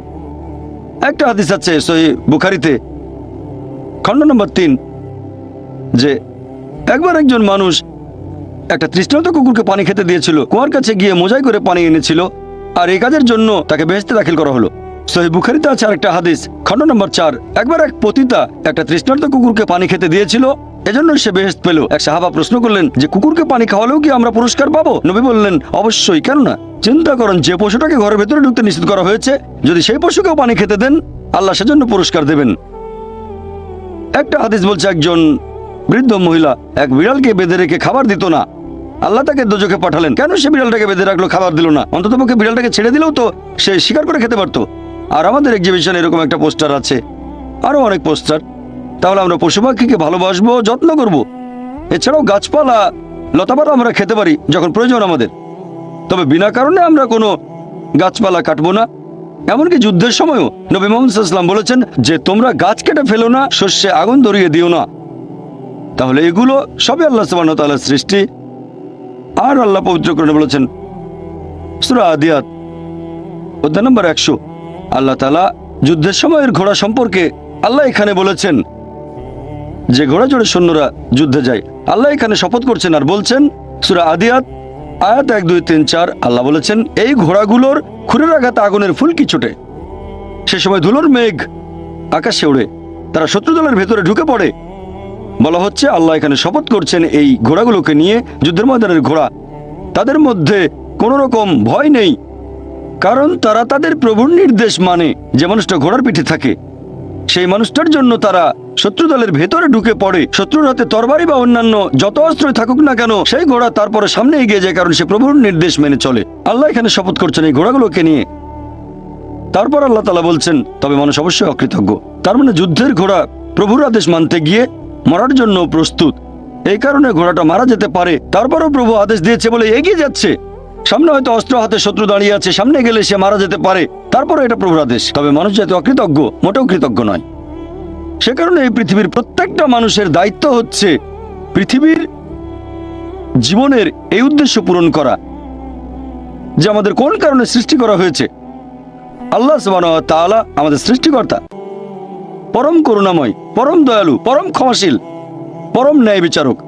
তাই প্রত্যেকটা মানুষের দায়িত্ব আমরা আল্লাহ সুবহানাহু ওয়া তাআলার ইবাদত করব, আল্লাহ ব্যতীত কারো ইবাদত করব না। আর আমাদের ইহকালের এই জীবন পরকালের জন্য একটা পরীক্ষা। যদি আল্লাহর আদেশ মেনে চলি বেহেশতে যেতে পারবো, যদি না মানি পরীক্ষায় ফেল করব, জাহান্নামে যেতে হবে। আর আমরা সেই সব নিয়ামতগুলো যত্ন নেব যেগুলো আল্লাহ আমাদের দিয়েছেন। আমার লেকচার শেষ করার আগে কোরআনের একটা আয়াতের উদ্ধৃতি দিচ্ছি। সূরা আলে ইমরান অধ্যায় নম্বর 3 আয়াত 110 বলা হয়েছে, কুনতুম খায়রা উম্মাতিন উখরিজাত লিন-নাস। হে মুসলিম, তোমরা শ্রেষ্ঠ উম্মত, মানব জাতির জন্য আবির্ভূত। আমাদের বলা হয়েছে খায়রা উম্মাহ, শ্রেষ্ঠ উম্মত। যখনই কোনো সম্মান পাবেন তখনই আপনাকে দায়িত্ব পালন করতে হবে। দায়িত্ব পালন না করলে সম্মান পাবেন না। আর দায়িত্বের কথা এই আয়াতেই আছে। আল্লাহ বলেছেন, তা'মিরুনা বিল মারুফি ওয়া তানহাউনা আনিল মুনকার ওয়া তু'মিনুনা বিল্লাহ। কারণ তোমরা সৎ কাজে নির্দেশ দাও, অসৎ কাজে নিষেধ করো এবং আল্লাহকে বিশ্বাস করো। প্রত্যেক মানুষের দায়িত্ব হচ্ছে প্রচার করা, সে যতখানি জানে। যদি সৃষ্টির পেছনের উদ্দেশ্যটা জানেন সেটা অন্যদের বলেন। আমাদের সৃষ্টি করা হয়েছে আল্লাহ সুবহানাহু ওয়া তাআলার ইবাদত করার জন্য, অন্য কারো না। ইহকালের জীবন পরকালের জন্য পরীক্ষা। মানুষকে আহ্বান করেন সত্যের পথে, সত্যের পথে চলে আসতে বলেন। তা'মিরুনা বিল মারুফি ওয়া তানহাউনা আনিল মুনকার, অর্থাৎ মানুষকে বলবেন ভালো কাজ করতে আর খারাপ কাজ করতে বাধা দেবেন। এটা প্রত্যেক মুসলিমের দায়িত্ব, দাওয়াত দেওয়া বাধ্যতামূলক। যদি আমরা সৎ কাজের নির্দেশ না দেই আর যদি মানুষকে অসৎ কাজে বাধা না দেই, তাহলে নিজেদের মুসলিম বলার যোগ্য নই, বলতে পারবো না আমরা খায়রা উম্মাহ, শ্রেষ্ঠ উম্মত। কোরআনের একটা আয়াত বলে আমার লেকচার শেষ করছি। সূরা নাহল অধ্যায় 16 আয়াত 125 বলা হয়েছে, উদু ইলা সাবিলি রাব্বিকা বিল হিকমা ওয়াল মুআযাতিল হাসানা ওয়াজাদিল বিল্লাতি আহসান। মানুষকে তোমার প্রতিপালকের কথা আহ্বান করো হিকমত ও সদুপদেশ দ্বারা, এবং তাদের সাথে তর্ক করো, তাদের যুক্তি দেখাও উত্তম ও গ্রহণযোগ্য পন্থায়। ওয়া আখির দাওয়ানা আলহামদুলিল্লাহি রাব্বিল আলামিন। এখন আমরা শুরু করব প্রশ্নোত্তর পর্ব। অনুষ্ঠান শুরু করার আগে এই পর্বের নিয়ম কানুনগুলো বলি, যাতে করে এই সীমিত সময়টাকে সঠিকভাবে ব্যবহার করতে পারি। আপনাদের সামনে 4টা মাইক, যে কোনো একটার পেছনে লাইন দিয়ে দাঁড়ান। একটা মাইক রয়েছে মহিলাদের জন্য, পুরুষদের জন্য 3টা মাইক। একটা মাইক আছে পেছনে, একটা আমার ডান দিকে আর একটা এদিকে আমার বাম পাশে। আপনারা প্রশ্ন করার সময়ে দয়া করে আপনাদের নাম এবং পেশা বলবেন। মনে রাখবেন, এখানে প্রশ্ন করবেন, কোনো লেকচার দেবেন না। তাই প্রশ্ন করার সময় আপনারা সংক্ষিপ্ত আর যথাযথভাবে করবেন। আমি ভলান্টিয়ারদের অনুরোধ করব, যারা মাইকের পাশে আছেন আপনারা দয়া করে প্রথমেই সুযোগ দেবেন অমুসলিম ভাইদের, যারা লাইনে দাঁড়িয়ে আছেন ডক্টর জাকিরকে প্রশ্ন করার জন্য। অমুসলিম ভাইয়েরা সামনে এগিয়ে আসুন। প্রশ্ন করার ক্ষেত্রে অমুসলিম ভাইদের আগে সুযোগ দেওয়া হবে। জাকির বললেন, ঈশ্বর আমাদের সৃষ্টিকর্তা, তিনি কেবলমাত্র একজন। 2 নম্বর, ঈশ্বর মানুষকে সৃষ্টি করেছেন তার ভালোবাসা থেকে। 3 নম্বর, ঈশ্বর কাউকে করেছেন ধনী বা গরিব, স্বাস্থ্যবান বা অসুস্থ, এই সবই আসলে পরীক্ষা। একইভাবে খ্রিস্টানরা বিশ্বাস করে ঈশ্বর কেবলমাত্র একজন। 2 নম্বর, ঈশ্বর মানুষকে সৃষ্টি করেছেন তার ভালোবাসা থেকে। 3 নম্বর, ইসলাম ধর্মের মতোই এই সব কিছু দিয়ে আসলে পরীক্ষা করা হচ্ছে। এখন আমি আপনার কাছ থেকে এটা জানতে চাচ্ছি, ভুল বুঝবেন না, আমি খ্রিস্টান নই। ভাই, আপনি প্রশ্ন করলেন যে খ্রিস্টান ধর্মে ওটা আছে ইসলামের মতো, যে ঈশ্বর একজন, ঈশ্বর তার সৃষ্টিকে ভালোবাসেন। আর আপনি প্রশ্ন করলেন এখানে পার্থক্যটা কি? খ্রিস্টান ধর্ম আর ইসলামের পার্থক্য জানতে চান নাকি? এদের পার্থক্য না, আপনি এটা আমাকে কিভাবে বোঝাবেন? একটু আগেই আপনি বললেন ইসলাম ধর্ম বাদে অন্য কোনো ধর্মের ইবাদতই গ্রহণ করা হবে না। আচ্ছা আচ্ছা ভাই, সুন্দর প্রশ্ন করেছেন। এবার আপনার প্রশ্নটা বোঝা যাচ্ছে। প্রথমে আপনি একটা মন্তব্য করেছিলেন, প্রশ্নবোধক চিহ্ন থাকলে বোঝা যায়, মন্তব্য হলে প্রশ্ন খুঁজে নিতে হয়। ইসলাম ধর্মে ইবাদতের বিভিন্ন কার্যকলাপের সাথে অন্যান্য ধর্মের ইবাদতের মধ্যে পার্থক্যটা কি? ইসলামে আলাদা কি আছে? খ্রিস্টান ধর্ম বলছে ঈশ্বর একজন, আরো বলছে যে ঈশ্বর আমাদের ভালোবাসেন। ইসলাম বলছে আল্লাহ একজন, ইসলাম বলছে আল্লাহ তার সৃষ্টিকে ভালোবাসেন। ইসলাম ইবাদত করতে বলছে খ্রিস্টান ধর্ম, তাই বলছে এখন এই ইবাদতের মধ্যে পার্থক্যটা কি ইসলাম আর খ্রিস্টান ধর্মে? অথবা ইসলাম ধর্মে আলাদা এমন কি আছে যেটা অন্য কোনো ধর্মে নেই, বিশেষ করে খ্রিস্টান ধর্ম? ভাই, যদি আপনি একটু মনোযোগ দিয়ে কোরআন পড়েন সঠিকভাবে, আমার লেকচারে বিভিন্ন বিষয় ব্যাখ্যা করেছি, এরপর যদি বাইবেলও পড়েন সঠিকভাবে, যদি সঠিক ব্যাখ্যা পড়েন, আমরা জানি যীশু খ্রিস্ট বা ঈসা আলাইহিস সালাম আল্লাহ সুবহানাহু ওয়া তাআলা প্রেরিত একজন নবী ও রাসূল। সেই মুসলিম আসলে মুসলিম নয় যদি সে যীশু খ্রিস্টকে নবী বলে বিশ্বাস না করে। আমরা মানি যে তিনি অলৌকিকভাবে জন্মেছিলেন কোনো পুরুষের হস্তক্ষেপ ছাড়াই। আমরা মানি যে তিনি হলেন মসীহ অর্থাৎ খ্রিস্ট। আমরা মানি যে তিনি আল্লাহর নির্দেশে জন্মান্ধর কুষ্ঠরোগীদের সুস্থ করেছিলেন। আমরা মানি যে তিনি আল্লাহর নির্দেশে মৃত মানুষকে জীবন দিয়েছেন। তবে আমাদের মধ্যে পার্থক্য আছে। অনেক খ্রিস্টান আছে যারা বলে যে যীশু খ্রিস্ট নাকি নিজেকে ঈশ্বর বলে দাবি করেছিলেন। তাহলে একটা হলো বাইবেলের সাথে পার্থক্য, আর একটা পার্থক্যের জায়গায় হচ্ছে খ্রিস্টানরা যেটা মনে করে, যেটা প্র্যাকটিস করে, এটার সাথে যে পার্থক্য। অনেক খ্রিস্টান বলে যে যীশু খ্রিস্ট নিজেকে ঈশ্বর বলে দাবি করেছিলেন। যখন তারা বলে যে ঈশ্বর একজন, তারা বলে যীশু খ্রিস্ট হলেন সর্বশক্তিমান। আর এই ব্যাপারটাতে আমরা মুসলিমরা আপত্তি জানাই। গোটা বাইবেলে একেবারে পরিষ্কার করে বলা এমন একটা অনুচ্ছেদ পাবেন না যেখানে যীশু খ্রিস্ট তার নিজের মুখে বলেছেন যে আমি ঈশ্বর অথবা আমার উপাসনা করো। তাহলে একজন সাধারণ খ্রিস্টানের কাছে ইবাদত করা হলো যীশু খ্রিস্টের ইবাদত বা উপাসনা করা। আমি আবার আগের কথাটা বলছি, গোটা বাইবেলে একেবারে পরিষ্কার করে বলা এরকম একটা অনুচ্ছেদ পাবেন না যেখানে যীশু খ্রিস্ট তার নিজের মুখে এই কথাটা বলেছেন যে আমি ঈশ্বর অথবা আমার উপাসনা করো। যদি কোনো খ্রিস্টান আমাকে পুরো বাইবেল থেকে এমন একটা অনুচ্ছেদ দেখাতে পারে যেখানে যীশু খ্রিস্ট নিজের মুখে বলেছেন যে আমি ঈশ্বর অথবা আমার উপাসনা করো, আমি ডক্টর জাকির নায়েক, তাহলে আজকে খ্রিস্টান ধর্ম গ্রহণ করব। তরবারের নিচে আমি আমার মাথা রাখছি। আমি অন্য মুসলিম ভাইদের পক্ষ নিয়ে কথা বলছি না, কারণ বাইবেল পড়লে দেখবেন এটা বলা হচ্ছে গসপেল অফ জন অধ্যায় নম্বর 14 অনুচ্ছেদ 28, যীশু খ্রিস্ট নিজের মুখে বলেছেন আমার পিতা আমার চেয়ে মহান। গসপেল অফ জন অধ্যায় নম্বর 10 অনুচ্ছেদ 29, আমার পিতা সবার চেয়ে মহান। গসপেল অফ ম্যাথিউ অধ্যায় নম্বর 12 অনুচ্ছেদ 28, আমি ঈশ্বরের আত্মার সাহায্যে শয়তানকে তাড়িয়ে দিই। গসপেল অফ লুক অধ্যায় 11 অনুচ্ছেদ 20, আমি ঈশ্বরের আঙুলের সাহায্যে শয়তানকে তাড়িয়ে দিই। গসপেল অফ জন অধ্যায় 5 অনুচ্ছেদ 30, আমি নিজের থেকে কিছুই করতে পারি না, আমি যেমন শুনি তেমন বিচার করি, আর আমার বিচার ন্যায্য, কারণ আমি আমার ইচ্ছা পূরণ করি না, আমার পিতার ইচ্ছা পূরণ করি। যদি কেউ বলে আমি নিজের ইচ্ছা পূরণ করি না, আল্লাহর ইচ্ছা পূরণ করি, সে মুসলিম। সেজন্য আমার লেকচারে বলেছিলাম যে যীশু খ্রিস্ট আসলে ছিলেন একজন মুসলিম। কোরআন এটা বলছে সূরা আলী ইমরান অধ্যায় 3 আয়াত 52। আবার আছে গসপেল অফ জন অধ্যায় 17 অনুচ্ছেদ 3, এই হলো অনন্ত জীবন যাতে তোমরা জানতে পারো যীশু খ্রিস্টকে যাকে ঈশ্বর পাঠিয়েছেন। এরপর আছে গসপেল অফ জন অধ্যায় 14 অনুচ্ছেদ 24, যে কথাগুলো শুনছো সেগুলো আমার নয় বরং আমার পিতার যিনি আমাকে পাঠিয়েছেন। এরপর পরিষ্কার বলা হচ্ছে বুক অফ অ্যাক্টস অধ্যায় 2 অনুচ্ছেদ 22, হে ইসরায়েলবাসী মনোযোগ দিয়ে শোনো, নাজারেত শহরের যিশু ঈশ্বর মনোনীত একজন মানুষ, তোমাদের মাঝে অনেক অলৌকিক কাজ করবে, ঈশ্বর তাকে দিয়ে করাবেন, তোমরা তার সাক্ষী থাকবে। ঈশ্বর মনোনীত মানুষ তোমাদের মাঝে সে অলৌকিক কাজ করবে যেগুলো ঈশ্বর তাকে দিয়ে করাবেন, তোমরা তার সাক্ষী থাকবে। তাহলে যীশু খ্রিস্ট ছিলেন আল্লাহ তাআলার গুরুত্বপূর্ণ একজন নবী, তবে তিনি আল্লাহ নন। কখনোই বলেননি আমার ইবাদত করো। তবে দুর্ভাগ্যজনকভাবে খ্রিস্টান চার্চ এখন প্রচার করে মোক্ষ লাভের কথা। বাইবেলে স্বর্গের কথা বলা হয়েছে, নরকের কথা বলা হয়েছে, তবে ইহকালের জীবনের উদ্দেশ্যটা সেখানে বিস্তারিত বলা হয়নি। এ ব্যাপারে কেউ কিছু বলেনি, তবে পল কিছু কথা বলে গেছেন। পলের কথা আছে করিন্থিয়ানসে অধ্যায় নম্বর 15।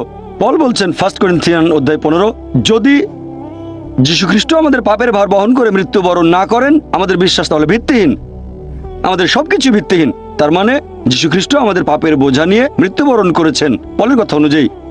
আর তারা বাইবেলের একটা অনুচ্ছেদের কথা বলে, গসপেল অফ জন অধ্যায় 3 অনুচ্ছেদ 16, ঈশ্বর জগৎকে এত ভালোবাসেন যে একমাত্র জাতপুত্রকে দান করলেন, তাকে যদি কেউ বিশ্বাস করে সে বিনষ্ট হয় না বরং অনন্ত জীবন পায়। তাহলে স্যালভেশন বা মোক্ষ লাভ চার্চের কথা অনুযায়ী হচ্ছে বিশ্বাস করব যীশু খ্রিস্ট আমাদের পাপের বোঝা নিয়ে মারা গেছেন, তাহলে আপনি স্বর্গে যেতে পারবেন, বেহেশতে যেতে পারবেন। এখন এই একমাত্র জাতপুত্র, এখানে জাত শব্দটাকে গসপেল অফ জন অধ্যায় 3 অনুচ্ছেদ 16 থেকে বাদ দেওয়া হয়েছে। খ্রিস্টান ধর্মের উচ্চপদস্থ 32 জন বিশেষজ্ঞ বাদ দিয়েছেন। নতুন ভার্সনে শব্দটা নেই, তাদের অভিযোগ এটা বানানো গল্প, পরে ঢোকানো হয়েছে, ওখানে ছিল না। তারা খ্রিস্টান ধর্মকে নিজের মতো করে বানিয়ে নিয়েছে। তবে যীশু খ্রিস্ট নিজের মুখে বলেছেন, এক লোক যিশুর কাছে আসলো, গসপেল অফ ম্যাথিউ অধ্যায় নম্বর 19 অনুচ্ছেদ 16 এবং 17, হে ভালো প্রভু, আমি কোন ভালো কাজটা করব যাতে অনন্ত জীবন পেতে পারি? আমি কোন ভালো কাজ করব যাতে স্বর্গে যেতে পারি? যীশু খ্রিস্ট তার উত্তরে বললেন যে তুমি আমাকে ভালো বলছো কেন? ভালো আর কেউ নয়, আছে শুধু একজন, সর্বশক্তিমান ঈশ্বর। তোমরা যদি অনন্ত জীবন পেতে চাও তাহলে ঈশ্বরের আদেশ মেনে চলো। যিশু বলেননি যে তোমরা যদি বেহেশতে যেতে চাও তাহলে বিশ্বাস করতে হবে আমি তোমাদের পাপ বহন করেছি। তিনি এই কথা কখনোই বলেননি, বলেছেন ঈশ্বরের আদেশ মানো। আর যীশু খ্রিস্ট নিজের মুখে বলেছেন বাইবেলের গসপেল অফ ম্যাথিউ অধ্যায় 5 অনুচ্ছেদ 17 থেকে 20, তোমরা ভেবো না যে আমি আগের নবীদের বিধি ব্যবস্থা ধ্বংস করতে এসেছি। আমি এগুলো ধ্বংস করতে আসিনি, এসেছি পূরণ করতে। আকাশ ও পৃথিবী লোপ না হওয়া পর্যন্ত এই বিধি ব্যবস্থার একটা বিন্দু বিসর্গ লোপ পাবে না, সবই পূর্ণ হবে। আর যারা এই বিধি ব্যবস্থা পালন করে অন্যদেরকে শিক্ষা দেয় তারা স্বর্গের রাজ্যে মহান গণ্য হবে। আর যারা এই বিধি ব্যবস্থার সামান্য একটু আদেশ অমান্য করে তাদের স্বর্গ রাজ্যে তুচ্ছ গণ্য করা হবে। যদি তোমাদের ন্যায়নিষ্ঠতা শিক্ষক আর ফরিসীদের ন্যায়নিষ্ঠকে অতিক্রম না করে তাহলে তোমরা স্বর্গের রাজ্যে প্রবেশ করতে পারবে না। যদি ভালো খ্রিস্টান হতে চান তাহলে ঈশ্বরের সব আদেশ মানতে হবে, যে ঈশ্বর কেবলমাত্র একজন মূর্তি পূজা করবো না, মুসা আলাইহিস সালাম যেগুলো করতে বলেছিলেন। তাহলে দেখতে পাচ্ছেন বাইবেল নিয়ে যদি গবেষণা করেন দেখবেন সেখানে মাত্র একজন ঈশ্বরের কথা আছে, ট্রিনিটি না। আল্লাহ পবিত্র কোরআনে বলেছেন সূরা নিসা অধ্যায় 4 আয়াত 171, ওয়ালা তাকুলু সালাসা, তোমরা ট্রিনিটি বলো না, ইনতাও খায়রুল লাকুম, নিবৃত হবে, এতে তোমাদের কল্যাণ। যদি বলেন ঈশ্বর একের ভিতরে তিন, সেটা হবে শিরক, মোক্ষ লাভ করতে পারবেন না। ট্রিনিটি সম্পর্কে কোথাও বলা হয়নি, বাইবেলের কোনো জায়গাতে ট্রিনিটি উল্লেখ করা হয়নি, তবে শব্দটা কোরআনে আছে। সূরা নিসা অধ্যায় 4 আয়াত 171, তো ছাড়াও আছে সূরা মাইদা অধ্যায় 5 আয়াত নাম্বার 73, বলা হয়েছে লাকাদ কাফারাল্লাযিনা কালু ইন্নাল্লাহু সালিসু সালাসা, তারা কুফরি করছে, ধর্মের অবমাননা করছে যারা বলে যে আল্লাহ তিনের মধ্যে একজন। বাইবেলের কোনো জায়গায় ট্রিনিটি শব্দটা ব্যবহার করা হয়নি, এর কাছাকাছি শব্দটা আছে ফার্স্ট এপিস্টল অফ জন অধ্যায় 5 অনুচ্ছেদ 7, বলা হয়েছে স্বর্গের রাজ্যে তিনজন হিসাব লিপিবদ্ধ করেন, পিতা পুত্র পবিত্র আত্মা, আর এরা তিনজন এক। এখন বাইবেলের এই অনুচ্ছেদটা খ্রিস্টান ধর্মের উচ্চপদস্থ 32 জন বিশেষজ্ঞ বাইবেল থেকে বাদ দিয়েছেন, কারণ তাদের মতে এটা বানানো গল্প, পরে ঢুকানো হয়েছে। এই শব্দটা কখনোই এখানে ছিল না। তাহলে ট্রিনিটি শব্দের কাছাকাছি যে অনুচ্ছেদ ট্রিনিটি বলা হয়নি, তবে কাছাকাছি, সেটাকে বাদ দিয়েছেন কারণ এটা বানানো গল্প। তাহলে বুঝতে পারছেন, যদি যাচাই করতে চান কোনটা সঠিক বাইবেলে, তখন দেখবেন ফুরকান, এটাই হলো মানদণ্ড। এই মানদণ্ডই বলবে কোনটা সঠিক কোনটা বেঠিক। যদি তুলনা করে দেখেন আর খ্রিস্টানদের বাইবেল পড়েন, বাইবেলে কখনোই বলা হয়নি যে যীশু খ্রিস্ট সর্বশক্তিমান ঈশ্বর। বলা হয়েছে কেবল এক ঈশ্বরের উপাসনা করবেন। যীশু খ্রিস্টকে জিজ্ঞেস করা হয়েছিল যে ঈশ্বরের প্রথম আদেশটা কি, এটা আছে গসপেল অফ মার্ক অধ্যায় নম্বর 12 অনুচ্ছেদ 29, বলা হয়েছে শামা ইসরাঈল আদনাল হাইন ওয়া আদনাল খাদ, এই হিব্রু রীতির মানে শোনো হে ইসরায়েলবাসী, প্রভু আমাদের ঈশ্বর কেবল একজন। এখন খ্রিস্টানদের বাইবেল পড়ে দেখবেন আমাদের জীবনের সঠিক উদ্দেশ্য বলা হয়নি, এটা অস্পষ্ট। আর খ্রিস্টানদের চার্চ পলের শিক্ষাগুলো গ্রহণ করেছে। সেন্ট পল বলেছেন যদি বিশ্বাস করো যিশু তোমার পাপ নিয়ে মারা গেছেন তাহলে তুমি স্বর্গে যেতে পারবে। তারপর যা খুশি করেন, চুরি করেন, ধর্ষণ করেন, যে কোনো অপরাধ করতে পারেন, যদি আমার পাপের বোঝা নিয়ে যীশু খ্রিস্ট ক্রুশবিদ্ধ হয়ে মৃত্যুবরণ করে থাকেন তাহলে আমি যা খুশি করতে পারি। যেমন ধরেন কেউ আমাকে বললো একটা রেস্টুরেন্টে গিয়ে যা ইচ্ছে খেতে পারেন, আমি বিল দিয়েছি, তখন আমি ইচ্ছে মতো খাবো, চিকেন মাটন বিরিয়ানি যা ইচ্ছে খেতে পারি। তাহলে যীশু খ্রিস্ট যদি আমার পাপের বোঝা নিয়ে মৃত্যুবরণ করেন তখন যে কোনো পাপ করতে পারবেন, তারপরে বেহেশতে যাবেন, শুধু মানবেন যিশু পাপের বোঝা নিয়ে মারা গেছেন। তাহলে খ্রিস্টানদের চার্চ একটা শিক্ষা দেয়, বাইবেলে এমন কথা বলা হয়নি। এজন্য আমার ভিডিও ক্যাসেট দেখতে পারেন, similarities between Islam and Christianity, সেখানে সাদৃশ্যগুলোর কথা বলেছি। সেজন্যই বলেছিলাম যীশু খ্রিস্ট মানুষকে যে শিক্ষা দিয়েছেন সেটা ইসলাম, মানে আল্লাহর কাছে আত্মসমর্পণ। রবি, আর আমি আইআইটির ছাত্র। আপনি বললেন ভালোবাসার কথা। আমার কাছে যেটা মনে হয় যে প্রেম, আমি যদি ভগবানকে প্রেম করি তাহলে এই সততা ইত্যাদি আপনি যে ভালো গুণাগুণের কথা বলেছেন যেগুলো আমাদের মধ্যে থাকা উচিত, আল্লাহর একজন বান্দার যেগুলো থাকা উচিত, সেগুলো তো তখন এমনিতেই চলে আসবে। তাহলে এইসব নিয়ম কেন? আল্লাহ আপনাদের কোরআনে যেগুলো বলেছেন এই নিয়ম মানা কি জরুরি? আমি যদি ভগবানকে প্রেম করি সেটা কি তাহলে যথেষ্ট নয়? শুধু এভাবেই কি আমি ভগবান বা আল্লাহর প্রশংসা করতে পারি না? ভাই একটা প্রশ্ন করলেন, আমি প্রশ্নটা আরেকবার বলছি। আপনি বললেন যে ঈশ্বর ভালোবাসেন আর মানুষ ঈশ্বরকে ভালোবাসেন, আর ঈশ্বরকে ভালোবাসলে যে সব গুণের কথা বলেছিলাম, সততা, দানশীলতা, এগুলো অটোমেটিক্যালি চলে আসবে। তাহলে এটার কি প্রয়োজন আছে যে আমরা আল্লাহ তাআলার নির্দেশ মানব যেগুলো আছে কোরআনে? এটার কি দরকার আছে? ভাই যদি সবকিছু অটোমেটিক্যালি চলে আসে তাহলে আপনিও অটোমেটিক্যালি কোরআনের নির্দেশগুলো মানবেন। তবে সবাই কিন্তু সবকিছু অটোমেটিক্যালি পায় না, বুঝতে পারলেন? তাহলে আল্লাহ যেটা চান, আপনি যদি সৃষ্টিকর্তাকে ভালোবাসেন, যেমন ধরেন আমি বললাম আমার মাকে আমি ভালোবাসি, আমি আমার মাকে ভালোবাসি। আমার মা আমাকে বলল বাচ্চা আমার মিথ্যে বলো না, আমি বললাম মাকে ভালোবাসি, কিন্তু মিথ্যে বললে ক্ষতি কি? আমার মা বলল আমাকে এক গ্লাস পানি দাও, মা তোমাকে খুব ভালোবাসি, তোমাকে পানি খাওয়াতে পারবো না। আমি অসুস্থ, কয়েকটা ট্যাবলেট এনে দাও, মা আমি তোমাকে খুব ভালোবাসি। যদি আমার মায়ের নির্দেশগুলো না মেনে চলি তাহলে এই ভালোবাসা দিয়ে কি হবে? এটা মূল্যহীন, শুধু মুখের কথা। সেজন্য আল্লাহ পবিত্র কোরআনে বলেছেন সূরা আনকাবুত অধ্যায় নম্বর 29 আয়াত নম্বর 2, যদি শুধু মুখে বলো ঈমান এনেছি, আল্লাহ তোমাদের পরীক্ষা করবেন। যদি বলেন আল্লাহকে ভালোবাসেন, আমি আল্লাহকে ভালোবাসি, আল্লাহ এটা ছেড়ে দেবেন না, অবশ্যই পরীক্ষা করবেন। শুধু যদি বলেন আল্লাহকে ভালোবাসি, শুধু যদি বলেন ঈমান এনেছি, আল্লাহকে বিশ্বাস করি, অবশ্যই আল্লাহ আমাদের পরীক্ষা করবেন। তাহলে এই জীবন একটা পরীক্ষা। এরপর যখন পরীক্ষা দিতে যাবেন, আপনি যদি সেই পরীক্ষার নিয়ম কানুন না জানেন তাহলে সমস্যা হবে। যেমন ধরেন, আপনি একটা পরীক্ষা দিতে বসবেন, প্রথমে আপনি দেখবেন সেই পরীক্ষার সিলেবাসটা কি, তারপর সেই সিলেবাস অনুযায়ী পড়বেন। এখন আল্লাহ বেশ কিছু কথা বলেছেন, আমি আপনার সঙ্গে একমত। কিছু জিনিস বা গুণ যেমন সততা, দানশীলতা, এগুলো মানুষের ভেতরে থাকে, আল্লাহ এগুলো দিয়েছেন। তবে অনেক কিছুই তো আমরা জানি না। মদপান না করাটা ভেতরে থাকে না, দানশীলতার ব্যাপারটা মানুষের ভেতরে থাকে, মানে থাকতে পারে। যেমন কাউকে অত্যাচার করলে আপনার খারাপ লাগতে পারে, কিছু জিনিস আমাদের ভেতরে থাকে। জুয়া না খেলাটা ভেতরে থাকে না। তাহলে কিছু জিনিস ভেতরে আছে আর কিছু নেই। আমাদের যেটা করতে হবে, আমরা আল্লাহ সুবহানাহু ওয়া তাআলার নির্দেশগুলো সব মেনে চলবো। আর আল্লাহ বলেছেন এই জীবন একটা পরীক্ষা। তাহলে আপনি যদি আল্লাহর আদেশগুলো পড়ে না দেখেন, পরীক্ষা পাশ করবেন কিভাবে? আমি কেন এই কোরআন পড়তে বলছি? কারণ এই হলো একমাত্র বই যেটা আল্লাহ তাআলার আসমানি কিতাব, যেটা এখন অবিকৃত অবস্থায় আছে।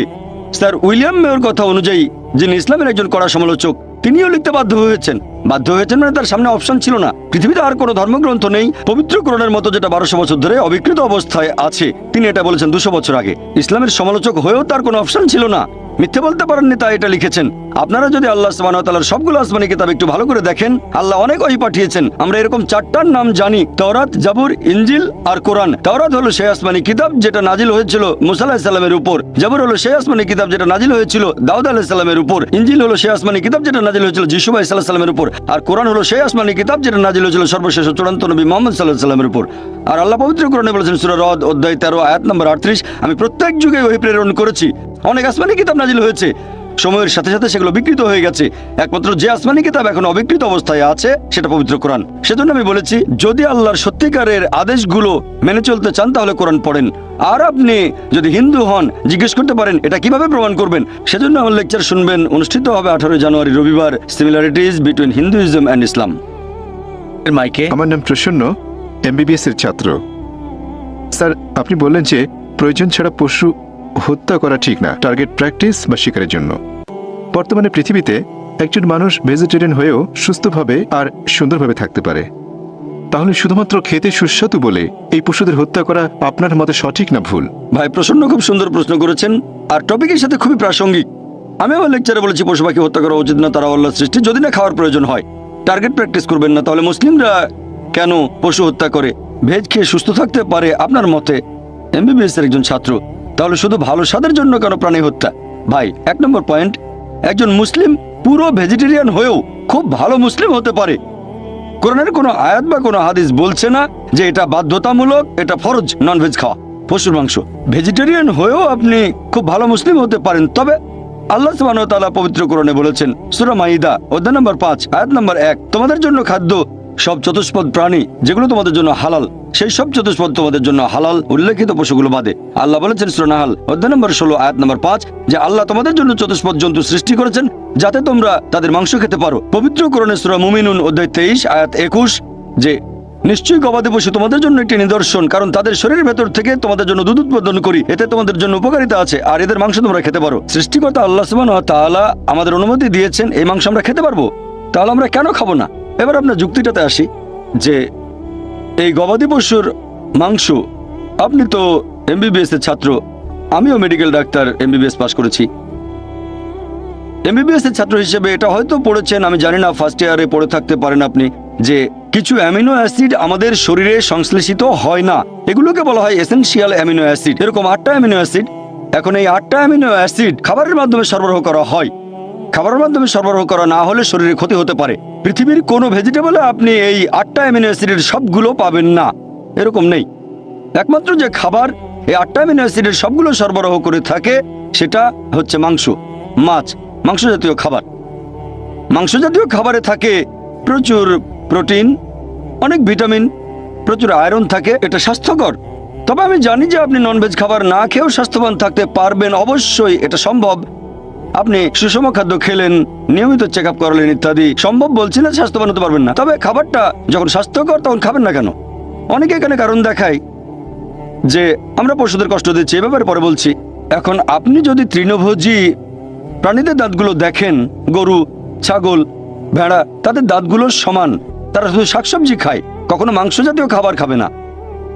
আবার যদি মাংসাশী প্রাণীদের দাঁতগুলো একটু খেয়াল করেন, বাঘ, চিতাবাঘ, সিংহ, এদের দাঁতগুলো সুচালো, দাঁতগুলো তীক্ষ্ণ, শুধু মাংস খায়, কখনো ঘাস খাবে না।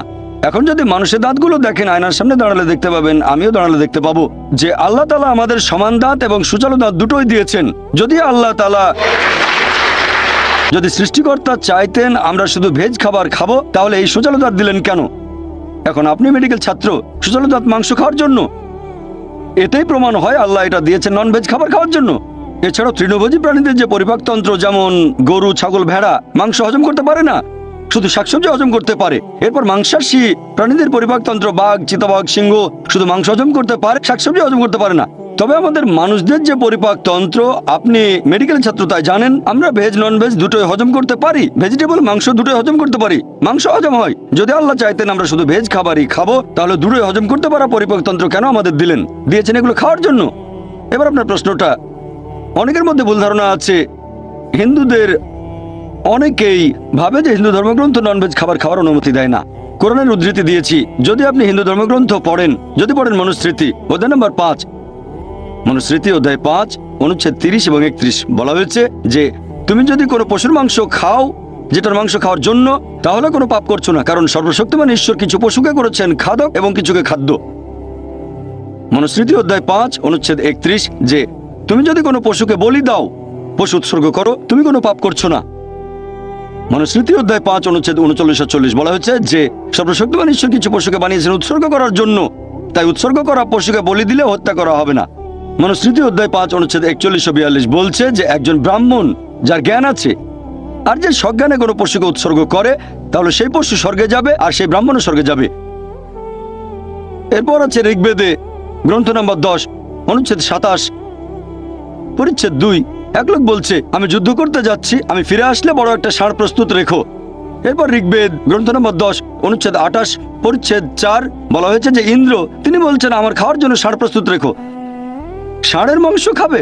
এরপর যদি পড়েন মহাভারত অনুশাসন পর্ব অধ্যায় নম্বর 88, সেখানে পড়লে দেখবেন কথাটা মনুস্মৃতিতেও আছে অধ্যায় নম্বর 3 অনুচ্ছেদ 266 থেকে 277। যুধিষ্ঠির জিজ্ঞেস করলো ভীষ্মকে, আমরা কি উৎসর্গ করব আজকের যজ্ঞে, মানে পূজায় উৎসর্গ হিসেবে, যাতে আমাদের পূর্বপুরুষেরা সন্তুষ্ট থাকবেন? তখন ভীষ্ম উত্তরে বললেন যে তুমি যদি শাকসবজি দাও, ভেজিটেবল, আমাদের পূর্বপুরুষরা সন্তুষ্ট থাকবেন 1 মাস, যদি মাছ দাও সন্তুষ্ট থাকবেন 2 মাস, যদি মাংস দাও সন্তুষ্ট থাকবেন 3 মাস, যদি খরগোশ দাও তাহলে সন্তুষ্ট থাকবেন 4 মাস, যদি ছাগলের মাংস দাও সন্তুষ্ট থাকবেন 5 মাস, শূকরের মাংস দিলে 6 মাস, হরিণের মাংস দিলে 7 মাস, আর পাখির মাংস দিলে 8 মাস। এভাবে আরো অনেক বলা হয়েছে। এটা হিন্দুদের ধর্মগ্রন্থ। এছাড়া আরো বলা হয়েছে মহিষের মাংস দিলে সন্তুষ্ট থাকবেন 11 মাস, যদি গরুর মাংস দাও তাহলে 12 মাস, আর গন্ডার মাংস দিলে সারা জীবনের জন্য। তাহলে হিন্দুদের ধর্মগ্রন্থ এটা বলছে। হিন্দুদের বিভিন্ন ধর্মগ্রন্থ আমাদের অনুমতি দিয়েছে যে আমরা ননভেজ খেতে পারবো, এমনকি গরুর মাংস। এটা আমার কথা না, সবগুলো রেফারেন্স বলেছি আমি, চেক করে দেখতে পারেন, এটা পুরোপুরি সঠিক। এবারে লজিক্যাল কারণটা একটু দেখি যে আমাদেরকে কেন পশু পাখির বিভিন্ন ক্ষতি করতে হবে। আমরা তো ননভেজ খাবার খেয়েই বেঁচে থাকতে পারি। মানুষ একটা লজিক দেখায় যে পশু হত্যা করা খুব বড় অপরাধ, আর একটা গাছ হত্যা করা কম অপরাধ, কারণ গাছের জীবন নেই, এটাই তাদের লজিক। আগেকার হিন্দু মনি ঋষিরা ননভেজ খেতেন, গরুর মাংস তারা খেতেন, তবে তাদের প্রভাবিত করেছে জৈনরা। তাদের অহিংসা নীতি এরকম বলে যে গাছের কোনো জীবন নেই, তাই গাছপালা খাওয়া পশু হত্যা করার চেয়ে অনেক কম অপরাধ। তবে এখন আমি জানি যে গাছপালার জীবন আছে, এখন তাদের লজিক বদলে গেছে। বলে আচ্ছা ভাই জাকির, মানলাম গাছের জীবন আছে, তবে গাছ ব্যথা অনুভব করতে পারে না, তাই গাছ হত্যা পশু হত্যা করার চেয়ে কম অপরাধ। এখন বিজ্ঞান আরো উন্নত হয়েছে আর আমরাও জানতে পেরেছি যে গাছপালাও ব্যথা অনুভব করে। গাছপালার নার্ভাস সিস্টেম আছে, ব্যথা অনুভব করে, গাছ কাঁদতেও পারে, অনেক সময় খুশি হয়, আবার কখনো দুঃখ পায়। তবে গাছপালার কান্না আমরা মানুষরা শুনতে পাই না, কারণ মানুষ যে তরঙ্গের শব্দ শুনতে পারে সেটা 20 সাইকেল পার সেকেন্ড থেকে 20,000 সাইকেল পার সেকেন্ড পর্যন্ত, এর নিচে বা উপরে মানুষ শুনতে পায় না। আপনারা হয়তো সাইলেন্ট ডগ হুইসেল দেখেছেন, কুকুর 40,000 পার সেকেন্ড পর্যন্ত শুনতে পারে। তাহলে এই হুইসেলের শব্দটা মানুষের শ্রবণযোগ্য তরঙ্গের উপরে, মানে 20,000 সাইকেল পার সেকেন্ডের উপরে, তবে 40,000 সাইকেল পার সেকেন্ডের নিচে। মালিক হুইসেল বাজালে মানুষ শুনতে পাবে না, কিন্তু কুকুর শুনে চলে আসবে। এখন গাছপালাও কাঁদে, কিন্তু আমরা শুনতে পাই না। কান্না শুনতে পাই না, তার মানে এই না যে তাদের অত্যাচার করব, যদি এটাকে অত্যাচার বলেন। একবার এক লোক বলেছিল যে ভাই জাকির, আমি মানছি গাছপালার জীবন আছে, গাছপালা ব্যথা অনুভব করে, তবে গাছপালার ইন্দ্রিয় মাত্র 2-3টা। পশু পাখির 5টা ইন্দ্রিয়, এজন্য গাছ হত্যা করাটা ছোট অপরাধ পশু হত্যার চেয়ে। আমি বললাম আচ্ছা ভাই, তর্কের খাতিরে আপনার কথা মানলাম, গাছে 2টো ইন্দ্রিয়, পশু পাখির 5টা আছে। এখন ধরেন আপনার এক ভাই জন্ম থেকেই বোবা আর কালা, 2টো ইন্দ্রিয় কম, বলতে পারে না, শুনতে পারে না। বড় হওয়ার পরে একটা লোক তাকে মেরে ফেললো, তখন কি জজের কাছে গিয়ে বলবেন ও মাই লর্ড, খুনিকে একটু কম শাস্তি দেবেন কারণ আমার ভাই 2টো ইন্দ্রিয় কম ছিল? আপনি তো বলবেন ওকে আরো বেশি শাস্তি দেন, আমার ভাই মাসুম, একেবারে নিষ্পাপ, আমার ভাইকে মারলো কিভাবে? ইসলামিক লজিক এভাবে বলে না যে 2টো ইন্দ্রিয় কম বা বেশি। আল্লাহ পবিত্র কোরআনে বলেছেন সূরা বাকারা অধ্যায় 2 আয়াত 168, তোমাদের যে ভালো খাদ্যবস্তু দিয়েছি তা থেকে তোমরা আহার করো, ভালোটা খাবেন, খারাপটা খাবেন না। খেয়াল করলে দেখবেন যে গবাদি পশু যদি হত্যা না করেন, গবাদি পশুর জীবনচক্র বেশ ছোট, দ্রুত বংশ বিস্তার করে এরা। খাবারের জন্য গবাদি পশু হত্যা না করলে একসময় মাত্রাতিরিক্ত গবাদি পশু সমস্যা হয়ে দাঁড়াবে। গরু, ছাগল, ভেড়া খুব দ্রুত বংশ বিস্তার করে এরা। আর একজন ভারতীয় যদি ননভেজ খাবার খেতে না চায় তাতে আমার কোনো সমস্যা নেই। আপনি ননভেজ না খেতে চাইলে আমার তাতে কোনো সমস্যা নেই, ব্যক্তিগতভাবে আমি খুশি, কারণ সব ভারতীয় আর হিন্দুরা ননভেজ খাওয়া শুরু করলে তো মাংসের দাম অনেক বেড়ে যাবে। এবারের প্রশ্ন মহিলাদের মধ্য থেকে আমি দেখতে পাচ্ছি। আপনারা এবার সুযোগ পাবেন। বোন, আপনি প্রশ্ন করুন। আসসালামু আলাইকুম। এই প্রশ্নটা আসলে টপিকের সাথে প্রাসঙ্গিক নয়, তবে আমাদের এক বোন এই ব্যাপারে আপনার মতামতটা জানতে চাচ্ছেন। আমরা ছেলে মেয়েদের সেকুলার স্কুলে পাঠাচ্ছি, এতে করে তারা ইসলামী মূল্যবোধ থেকে দূরে সরে যাচ্ছে। যদিও অনেক বোন মনে করেন ছেলে মেয়েদের সেকুলার স্কুলে পাঠালে কোনো সমস্যা নেই যদি তারা বাসায় ইসলামী শিক্ষা পায়, আপনি কি বলবেন? বোন, আপনি প্রশ্ন করলেন, আমিও একমত এটা টপিকের বাইরে, তবে চেয়ারপারসন অনুমতি দিয়েছেন, আমিও উত্তর দেব। আপনি প্রশ্ন করলেন যে আমাদের ছেলে মেয়েদের সেকুলার স্কুলে পাঠানো ঠিক হবে কিনা, আর ইসলাম শিখবে বাসায়। বোন, এই সেকুলার শব্দের মানে ঈশ্বরের সাথে কোনো সম্পর্ক নেই। যদি আপনার ছেলেকে কোনো সেকুলার স্কুলে পাঠান, সেকুলার মানে ঈশ্বর যেখানে গৌণ, তবে বুঝতে পারছি আপনি নন ইসলামিক স্কুলের কথা বলছেন, খ্রিস্টান মিশনারি স্কুল ইত্যাদি, তবে সেকুলার মানে ঈশ্বরের সাথে কোনো সম্পর্ক নেই। যদি এমন স্কুলে পাঠান যেখানে ঈশ্বরের গুরুত্ব নেই, তারা নাস্তিক, তাহলে সমস্যা হবে। স্কুলে শেখাবে ঈশ্বর নেই, বাসায় শেখাবেন ঈশ্বর আছে, বিরোধ তৈরি হবে, সন্তান তখন সমস্যায় পড়বে। এটা বাদে যদি অন্য কোনো স্কুলে পাঠান যারা ভুল জিনিস শেখায়, যারা আল্লাহ ব্যতীত অন্য কারো উপাসনা করা শেখায়, যেমন খ্রিস্টানরা প্রতিদিন সকালে যীশু খ্রিস্টের উপাসনা করে, বাসায় শেখালেন যীশু খ্রিস্টকে উপাসনা করা শিরক, সন্তান দ্বিধাদ্বন্দ্বে পড়ে যাবে। আপনি কি করছেন জানেন? এখানে সন্তানের জন্য সমস্যা তৈরি করছেন। এখানে তাই আমরাই, বাবা মায়ের দায়িত্ব সন্তানকে এমন পরিবেশ দেয়া যেটা হবে সঠিক পরিবেশ। এখানে সন্তানকে বেঁধে ফেলছেন, হাত পা বেঁধে সুইমিং পুলে নামিয়ে দিয়ে বলছেন এবার সাঁতার কাটো। কিভাবে সাঁতার কাটবে? তাই বোন, আমি এখানে বলবো পার্থিব জ্ঞান আমাদের কাজে লাগবে, এটা গুরুত্বপূর্ণ। মানুষ জাতির উদ্দেশ্যে কোরআনে আল্লাহ তাআলার প্রথম নির্দেশ সূরা ইকরা অধ্যায় 96 আয়াত নম্বর 1, সেটা ইকরা মানে পাঠ করো, মানে শিক্ষিত করা। আমাদের প্রিয় নবী বলেছেন এটা সব মুসলিমের জন্য আবশ্যিক, হোক পুরুষ বা নারী জ্ঞান আহরণ করবে। তাহলে জ্ঞান অর্জন আবশ্যিক, দুটোই প্রয়োজন, ধর্মীয় শিক্ষা পাশাপাশি পার্থিব শিক্ষা, এই দুটোই গুরুত্বপূর্ণ।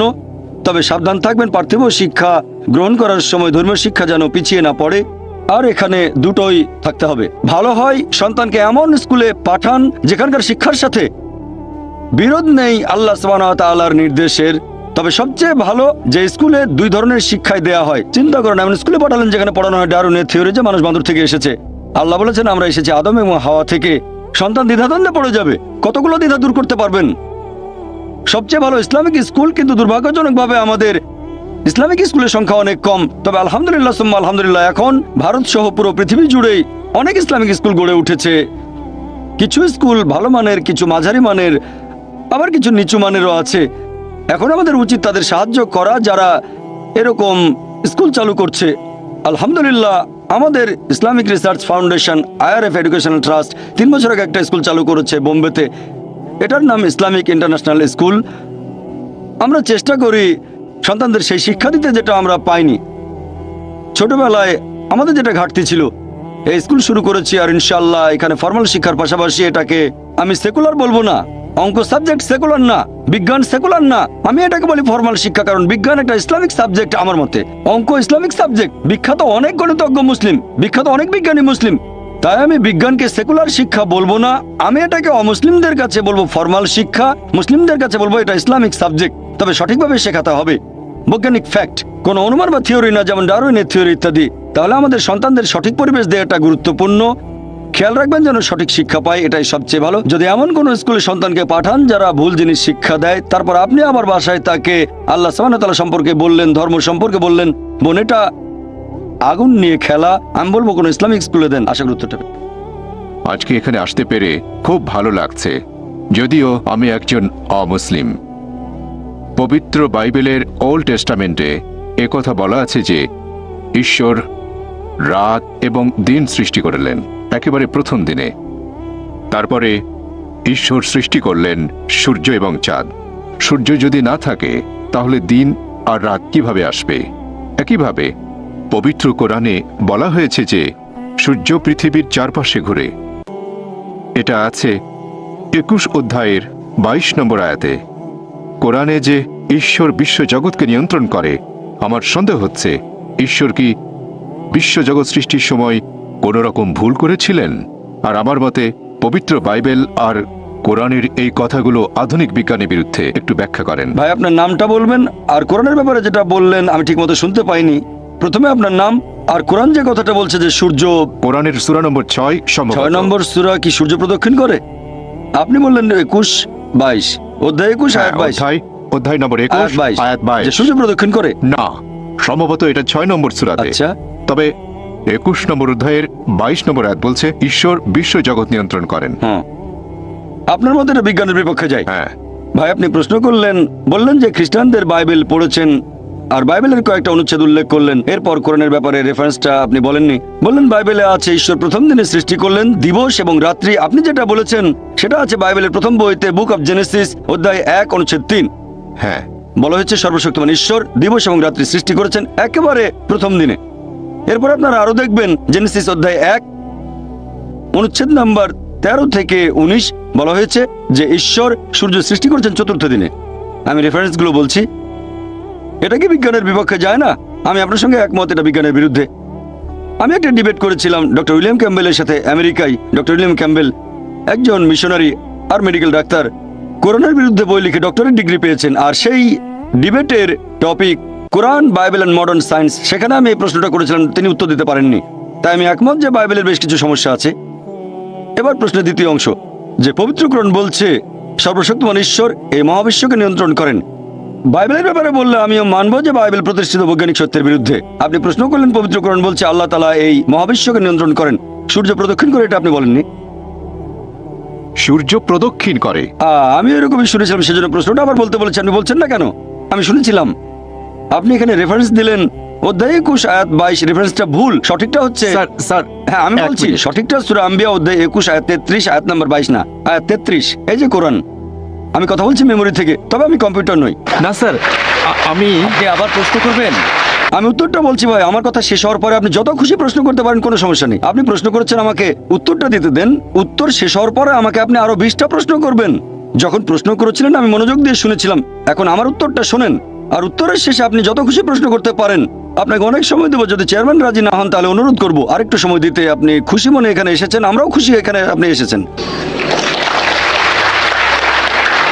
আপনি বললেন পবিত্র কোরআন বলছে সূরা আম্বিয়া অধ্যায় 21 আয়াত নাম্বার 22 আসলে 33 যে সূর্য প্রদক্ষিণ করে। এটা পবিত্র কোরআনে আছে, সূরা আম্বিয়া অধ্যায় 21 আয়াত 33 বলা হয়েছে হুয়াল্লাযী খালাকাল লাইলা ওয়ান নাহারা আল্লাহ তাআলা সৃষ্টি করেছেন দিন এবং রাত, ওয়াশ-শামসা ওয়াল কামার সূর্য এবং চন্দ্র। কুল্লুন ফি ফালাকি ইয়াসবাহুন। প্রত্যেকে নিজস্ব গতিতে নিজকে চারপাশে বিচরণ করছে। আর তাসলিমা নাসরিনও এই ভুলটার কথা উল্লেখ করেছিল। আপনারা চেনেন, নাম শুনেছেন? বাংলাদেশের সে বলেছিল একটা বই যদি বিশ্বাস করে সূর্য পৃথিবী চারপাশে ঘোরে তাহলে আমরা কিভাবে উন্নতি করব, মানে কোরআনের কথা বদলাতে হবে। নাউজুবিল্লাহ।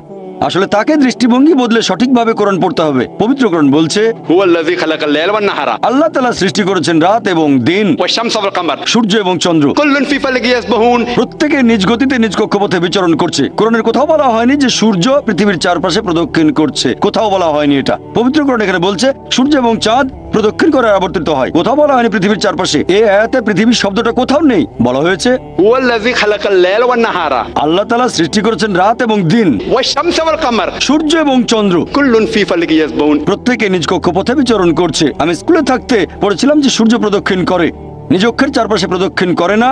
সূর্য মহাবিশ্বে প্রদক্ষিণ করে, পুরো সৌরজগৎ প্রদক্ষিণ করে। আমি স্কুল পাস করেছি 1982 সালে। স্কুলে পড়েছিলাম সূর্য নিজের চারপাশে আবর্তন করে না। কিন্তু কোরআনের আয়াত বলছে, এখানে আরবি শব্দ ইয়াসবাহুন, এর মূল আরবি শব্দ সাবাহা, যেটা দিয়ে চলন্ত কোনো কিছুর গতিকে বোঝানো হয়। এই সাবাহা শব্দটা দিয়ে যদি মেঝের উপর থাকা কাউকে বোঝায়, তার মানে এই না যে গড়াচ্ছে, সে হাঁটছে এবং দৌড়াচ্ছে। যদি এই শব্দটা দিয়ে পানিতে থাকা কোন লোককে বোঝানো হয়, তার মানে এই না যে সে ভাসছে, এর মানে সাঁতার কাটছে। আর আল্লাহ যখন এই শব্দটা দিয়ে গ্রহ নক্ষত্র বোঝাচ্ছেন, তার মানে এই না যে সেগুলো উড়ছে, এর মানে সেগুলো নিজ অক্ষের চারপাশে আবর্তন করছে। তাহলে কোরআন বলছে যে সূর্য এবং চন্দ্র প্রদক্ষিণের পাশাপাশি তারা নিজ অক্ষের চারপাশে প্রদক্ষিণ করে। যখন কোরআন পড়লাম তখন ভাবলাম যে স্কুল বইয়ে ভুল পড়েছি আমরা, সূর্য আবর্তিত হয় না। এখন বিজ্ঞান আর উন্নত হয়েছে, তাই আমরা জানি একটা টেবিলের উপর সূর্যের প্রতিবিম্বকে ধরে রাখলে সেখানে দেখতে পাবো সূর্যের কিছু কালো স্পট আছে, আর এই কালো স্পটগুলো আনুমানিক 25 দিনে একবার সম্পূর্ণ ঘুরে আসে। তার মানে সূর্য আনুমানিক 25 দিনে নিজের চারপাশে একবার ঘুরে আসে। তাহলে স্কুলে যা শিখেছিলাম 1982 সালে, এখনকার বিজ্ঞান বলছে তা ভুল। কোরআন এই কথাটা কিন্তু 20 বছর আগে বলেনি, বলেছে 1400 বছর আগে। আমি স্কুলে যা পড়েছিলাম 20 বছর আগে, পবিত্র কোরআন বলছে যা জেনেছিলাম তা ভুল। প্রথমে শক পেলাম, তারপরে ব্যাপারটা নিয়ে একটু গবেষণা করে দেখলাম যে কোরআনের কথাই সঠিক, কোরআন ভুল বলেনি, আমার বিজ্ঞানের বই ছিল ভুল। আর আমি জানি না এ আয়াতে তাসলিমা নাসরিন পৃথিবী শব্দটা কোথায় পেল। সে কি আরবি জানে, ইংরেজিতে কথা বলতে পারে? ইংরেজি অনুবাদেও পৃথিবী শব্দটা নেই। সে মনে করেছে কোরআন বলছে সূর্য প্রদক্ষিণ করে, তার মানে পৃথিবীর চারপাশে প্রদক্ষিণ, এটা তার অনুমান। তাহলে তার অনুমানটা ভুল। আলহামদুলিল্লাহ কোরআন ভুল বলেনি। আর আমি আপনার সঙ্গে একমত যে আল্লাহ সুবহানাহু ওয়া তাআলা এই মহাবিশ্বকে নিয়ন্ত্রণ করেন। আর এই কারণেই ফ্রান্সিস বেকনের মত অনুযায়ী, ফ্রান্সিস বেকন একজন বিখ্যাত দার্শনিক, তিনি বলেছেন বিজ্ঞান সম্পর্কে কম জানলে হবেন একজন নাস্তিক, তবে বিজ্ঞান সম্পর্কে গভীর জ্ঞান থাকলে এক সর্বশক্তিমান ঈশ্বরে বিশ্বাস করবেন। আশা করি উত্তরটা পেয়েছেন। আবারও প্রশ্ন করতে চাইলে করতে পারেন, পাল্টা প্রশ্ন করতে চাইলে করে ফেলেন, আমরা আপনাকে ভালোবাসি। স্যার, আমি অধ্যয়ের ব্যাপারে শিওর নই। কোনো সমস্যা নেই, আমি আপনার সমালোচনা করছি না, প্রশ্নটা করেন। আর আমি এখানে সঠিক কথাগুলো বলছি, আপনি যদি ভুল রেফারেন্স দিয়ে থাকেন তাহলে আমি সেটাকে শুধরে দেবো। বলছি না যেটা আপনাকে জানতেই হবে, আপনিও কম্পিউটার না, আমিও কম্পিউটার নই। তবে আমার মনে হয় এটা আছে 8 নম্বর সূরাতে। সম্ভবত সূর্য পৃথিবীর চারপাশে ঘুরছে। কোরআনের কোথাও এটা বলা নেই। আপনাকে আমি বলছি যে আয়াতটা বলেছেন সেটা সূরা আম্বিয়া অধ্যায় 21 আয়াত নাম্বার 33। তসলিমা নাসরিন এটা বলেছিল, এছাড়াও ইসলামের অনেক সমালোচকও বলেছিল। অধ্যায় 8 মানে সূরা আনফালের কোথাও বলা হয়নি যে সূর্য ঘুরছে, কোনো আয়াতেই বলছে না সূর্য ঘুরছে। এর কাছাকাছি যে আয়াতটা পাবেন, যদি আরবি না জানেন তাহলে কোরআনের অনুবাদ পড়েন, এটা সূরা আম্বিয়া। আপনার রেফারেন্সটা ছিল কাছাকাছি, মাত্র 11টা আয়াতের পার্থক্য। আপনার রেফারেন্সটা ছিল সঠিক, অধ্যায় নাম্বারটা সেটা 21, তবে আয়াতটা 22 নাম্বার ছিল না, সেটা ছিল 33। আপনার কাছে কোরআন আছে? না, অধ্যায় নম্বর 21 আয়াত 22, ঈশ্বর বিশ্ব জগৎকে নিয়ন্ত্রণ করেন। আচ্ছা, আরেকটা, ঈশ্বর মহাবিশ্বকে নিয়ন্ত্রণ করেন। এখন আমি আপনাকে বলি, বিজ্ঞান এখনো এতটা উন্নত হয়নি যে আল্লাহ সুবহানাহু ওয়া তাআলা সম্পর্কে কিছু জানাতে পারবে। একটা লেকচার দিয়েছিলাম, is the Quran God's word, সেখানে বৈজ্ঞানিকভাবে প্রমাণ করেছি যে আল্লাহ সুবহানাহু ওয়া তাআলা আছেন। ভলান্টিয়ারদের অনুরোধ করবো ওনাকে একটা ভিডিও ক্যাসেট দিতে। ভাই আশরাফকে অনুরোধ করছি, আপনি ভলান্টিয়ারদের বলেন আমি আপনাকে গিফট করব একটা video cassette, is the Quran God's word. সেখানে বেশ কিছু বৈজ্ঞানিক বিষয় নিয়ে আমি বলেছি, আর আমি প্রমাণ করেছি বিজ্ঞান দিয়ে যে আল্লাহ সুবহানাহু ওয়া তাআলা অবশ্যই আছেন। তাই আজকের বিজ্ঞান আর সেরা বিজ্ঞানীরা ঈশ্বরকে তারা বাদ দিচ্ছেন না, তারা ঈশ্বরের নকল রূপগুলো বাদ দিচ্ছেন, লা ইলাহা, তারা আল্লাহকে বাদ দিচ্ছেন না, বরং ঈশ্বরের নকল রূপগুলোকে তারা বাদ দিচ্ছেন, লা ইলাহা ইল্লাল্লাহ। বুঝলেন? পৃথিবীর সেরা বিজ্ঞানীরা এটা বলছেন। তারা সবাই ঈশ্বরে বিশ্বাস করেন, বেশিরভাগ, কেউ কেউ হয়তো বিশ্বাস করে না, তবে বেশিরভাগ বিজ্ঞানী মানেন একজন সৃষ্টিকর্তা অবশ্যই আছেন। বিশ্বজগৎ কিভাবে সৃষ্টি হয়েছে? বর্তমানের বিজ্ঞান আমাদের বলছে যে এই বিশ্বজগৎ কিভাবে সৃষ্টি হয়েছে, কিভাবে? বিগ ব্যাং এর মাধ্যমে, ঠিক? হ্যাঁ, খুব ভালো, বিগ ব্যাং। আর বর্তমানের বিজ্ঞান বলে যে একেবারে প্রথম দিকে ছিল বিন্দু, পুরো বিশ্বজগৎ, তারপর সবকিছু আলাদা হয়ে গেল, একটা বিস্ফোরণ, সেখান থেকে হলো গ্যালাক্সি, তারপর হলো নক্ষত্র, বিভিন্ন গ্রহ, চাঁদ, সূর্য, আমাদের এই পৃথিবী। এটাকে বলা হয় বিগ ব্যাং। আমরা বিগ ব্যাং সম্পর্কে কবে জানতে পেরেছি? 20 বছর, 30 বছর, 40 বছর আগে, ঠিক? হ্যাঁ, ঠিক। আল্লাহ পবিত্র কোরআনে বলেছেন সূরা আম্বিয়া অধ্যায় নম্বর 21 আয়াত নম্বর 30, আল্লাহ 1400 বছর আগে বলেছেন, আল্লাহ বলেছেন যে অবিশ্বাসীরা কি এটা দেখে না আকাশমণ্ডলী আর পৃথিবী ওতপ্রোতভাবে মিশেছিল? অবিশ্বাসীরা কি দেখে না আন্না সামাওয়াতি ওয়াল আরদা, যে আকাশমণ্ডলী ও পৃথিবী মিশেছিল, আমি তাদের পৃথক করে দিলাম? তাহলে আল্লাহ বলছেন আকাশ আর পৃথিবী একসাথে ছিল, আমি তাদের আলাদা করে দিলাম। বিজ্ঞানীরা এখন এই বিগ ব্যাং সম্পর্কে বলছেন, আর কোরআন 1400 বছর আগেই সেটা সংক্ষেপে বলেছে। এ কথা কে বলতে পারেন? বিজ্ঞান তো সে সময় উন্নত ছিল না। কে? আমাদের স্রষ্টা। এভাবে পুরো একটা লেকচার দিয়েছি। আপনি আমার ভিডিও ক্যাসেট দেখেন, কোরআন এন্ড মডার্ন সায়েন্স আর is the Quran God's word. ইনশাআল্লাহ যদি আপনি খোলা মন নিয়ে দেখেন তাহলে আপনিও এটা মানবেন, আল্লাহ একজন আর তিনি বিশ্বজগতের স্রষ্টা। ধন্যবাদ। আপনি যে কোনো প্রশ্ন করতে পারেন, আমার কখনোই খারাপ লাগবে না। আমি জানি আপনার কথা পরস্পর বিরোধী না হলেও কোনো সমস্যা নেই, এটা আমার কাজ, আমি একজন দায়ী, এটা আমার পেশা। আমার সমালোচনা করতে পারেন, কোরআনের সমালোচনা করতে পারেন, আমার বয়স কম, এগুলো আমি নিতে পারবো, আলহামদুলিল্লাহ, কোনো সমস্যা নেই। আমি কখনোই বিরক্ত হব না, আপনি যে কোনো প্রশ্ন করতে পারেন, কোনো সমস্যা নেই। এখন প্রশ্ন করলেন যে আমি যখন লেকচার দিচ্ছিলাম বলেছিলাম শুধু আনন্দের জন্য আমরা পশু হত্যা করব না, খেলার জন্য। শিকার করে কোনো পশুকে হত্যা করবেন না, কোনো উদ্দেশ্য ছাড়া নয় যে শিকার করে মজা পেলেন। এখন আমরা ননভেজ শুধুমাত্র স্বাদের জন্য খাই তা নয়, খাই বেঁচে থাকার জন্য। যদি বলেন পশু পাখির মাংস খাবেন না, তাহলে তো শাকসবজিও খাবেন না, তখন খাবো কিভাবে, বাঁচবো কিভাবে, আমরা বাঁচবো কিভাবে? তাহলে একটু পরিষ্কার করি, যেটা আবশ্যিক আমি সেটার কথা বলছি না, কিন্তু ধরেন একটি পশুর মাংস সুস্বাদু আর শুধুমাত্র আমার ভালো লাগার জন্যই পশুটাকে হত্যা করছি, হয়তো খিদে লেগেছে, এটা কি পাপ হবে? যদি খাবার জন্য হয়, স্বাদ ভালো হলে কোনো সমস্যা নেই, আপনাকে তো খেতে হবে। খাবার না খেলে বাঁচতে পারবেন না, খাবার না খেলে টিকে থাকতে পারবেন না। তাই ঈশ্বর বলেছেন, এটা আছে মনুস্মৃতিতে অধ্যায় 5 অনুচ্ছেদ নম্বর 30, কিছু প্রাণীকে সৃষ্টি করা হচ্ছে খাদক হিসেবে আর কিছুকে আমি খাদ্য। মনুস্মৃতির ব্যাপারে জানতে চাচ্ছি না, আমি তো পড়েছি। তবে আমি এটা জানতে আগ্রহী না। আমি জানতে চাচ্ছি আপনার মতামত কি? আমার এটা কি সঠিক মতামত- না ভুল? শুধুমাত্র খেতে সুস্বাদু বলে কোনো পশু হত্যা সঠিক কিনা? প্রাণী হত্যা করা মোটেও অপরাধ হবে না যদি করে থাকেন খাবারের জন্য। অনেক অনেক ধন্যবাদ। কেন? কারণ কোরআন অনুমতি দিয়েছে সূরা মাইদা অধ্যায় 5 আয়াত 1। মনুস্মৃতিও বলছে, আপনি হয়তো জানতে চান না কিন্তু অন্যদের জন্য বলছি, মনুস্মৃতির এই কথাটা আমি বিশ্বাস করি কিন্তু অন্য কথাগুলো বিশ্বাস করি না। তবে মনুস্মৃতির এই অনুচ্ছেদটা বিশ্বাস করি, অধ্যায় 5 অনুচ্ছেদ 30, সর্বশক্তিমান ঈশ্বর কিছু প্রাণীকে বানিয়েছেন খাদক আর কিছুকে খাদ্য। তাহলে যদি খাওয়ার উপযোগী কোনো প্রাণীর মাংস খান সেটা পাপ হবে না। একইভাবে পবিত্রকরণ বলছে কিছু প্রাণীকে সৃষ্টি করা হয়েছে খাবার জন্য। তবে হ্যাঁ, যদি নিষিদ্ধ কোনো প্রাণীর মাংস খান তাহলে সেটা পাপ হবে। তাহলে সেই গবাদি পশু, ভেড়া, গরু ইত্যাদি যেগুলো খাওয়ার অনুমতি আছে পবিত্র কোরআনে, সে প্রাণীর মাংস যদি খান সেটা সুস্বাদু হলেও কোনো সমস্যা নেই। কিছু মানুষ তো সুস্বাদু ভেজিটেবল খেতে চায়, কেউ খায় বেগুন, কেউ হয়তো খায় ফুলকপি, কোনো সমস্যা নেই। যদি আপনার কথা মেনে নেই তাহলে তো কিছুই খাওয়া যাবে না। হয় আমাদের গাছপালা হত্যা করতে হবে, না তো প্রাণী হত্যা। তো খাওয়ার সময় যদি ভালো খাবার খান, খাবার নষ্ট না করেন, খাবার নষ্ট করা ঠিক না, খাবার নষ্ট করা এটা ভালো না। যদি হত্যা করেন খাওয়ার জন্য, বেঁচে থাকার জন্য, সেটা সুস্বাদু হলেও সমস্যা নেই, অনুমতি আছে। পবিত্র কোরআনে কথা বলছে সূরা মাইদা অধ্যায় 5 আয়াত 1, সূরা নাহল অধ্যায় 16 আয়াত 5, এছাড়াও সূরা মুমিনুন অধ্যায় 23 আয়াত 21। আশা করি উত্তরটা পেয়েছেন। এবারের প্রশ্ন পুরুষদের মধ্য থেকে। তবে 50 বছর আগে বা কয়েকশো বছর আগে আমার মনে হয় না পুরো পৃথিবী জুড়ে ইসলাম প্রচারিত হয়েছিল। ঠিক, আপনি বললেন ঈশ্বরের সাথে অন্য কাউকে শরীক করা হলো সবচেয়ে বড় পাপ। তবে একজন লোক হয়তো পৃথিবীর এক প্রান্তে জন্মেছে, সে হয়তো মানে দেবতা শিব অথবা বিষ্ণুকে অথবা যীশু খ্রিস্টকে, সে তখন মনে করে যে এটা ঈশ্বর। এখন সেও কি কোনো পাপ করছে? ভাই খুব সুন্দর প্রশ্ন করেছেন যে পৃথিবী তো অনেক বড়, ইসলাম এসেছে মাত্র 1400 বছর আগে আপনার মতে, আর মানুষ হয়তো ইসলাম সম্পর্কে জানতো না। কারো কাছে ঈশ্বর ছিল শিব, কারো কাছে ব্রহ্মা। এখানে সমস্যা কোথায়? কেউ মানে যীশু খ্রিস্ট হলেন ঈশ্বর, সমস্যা কোথায়? আমি কম্পারেটিভ রিলিজিয়নের একজন ছাত্র, পবিত্র কোরআন বলছে এটা ঠিক না, এমনকি হিন্দু ধর্মগ্রন্থ বলছে, খ্রিস্টানদের ধর্মগ্রন্থ, যীশু ঈশ্বরকে ন্যায় প্রসঙ্গে বলেছি, খ্রিস্টানদের ধর্মগ্রন্থ বলছে এটা ঠিক না। তাহলে খ্রিস্টানরা উপাসনা করে কেন?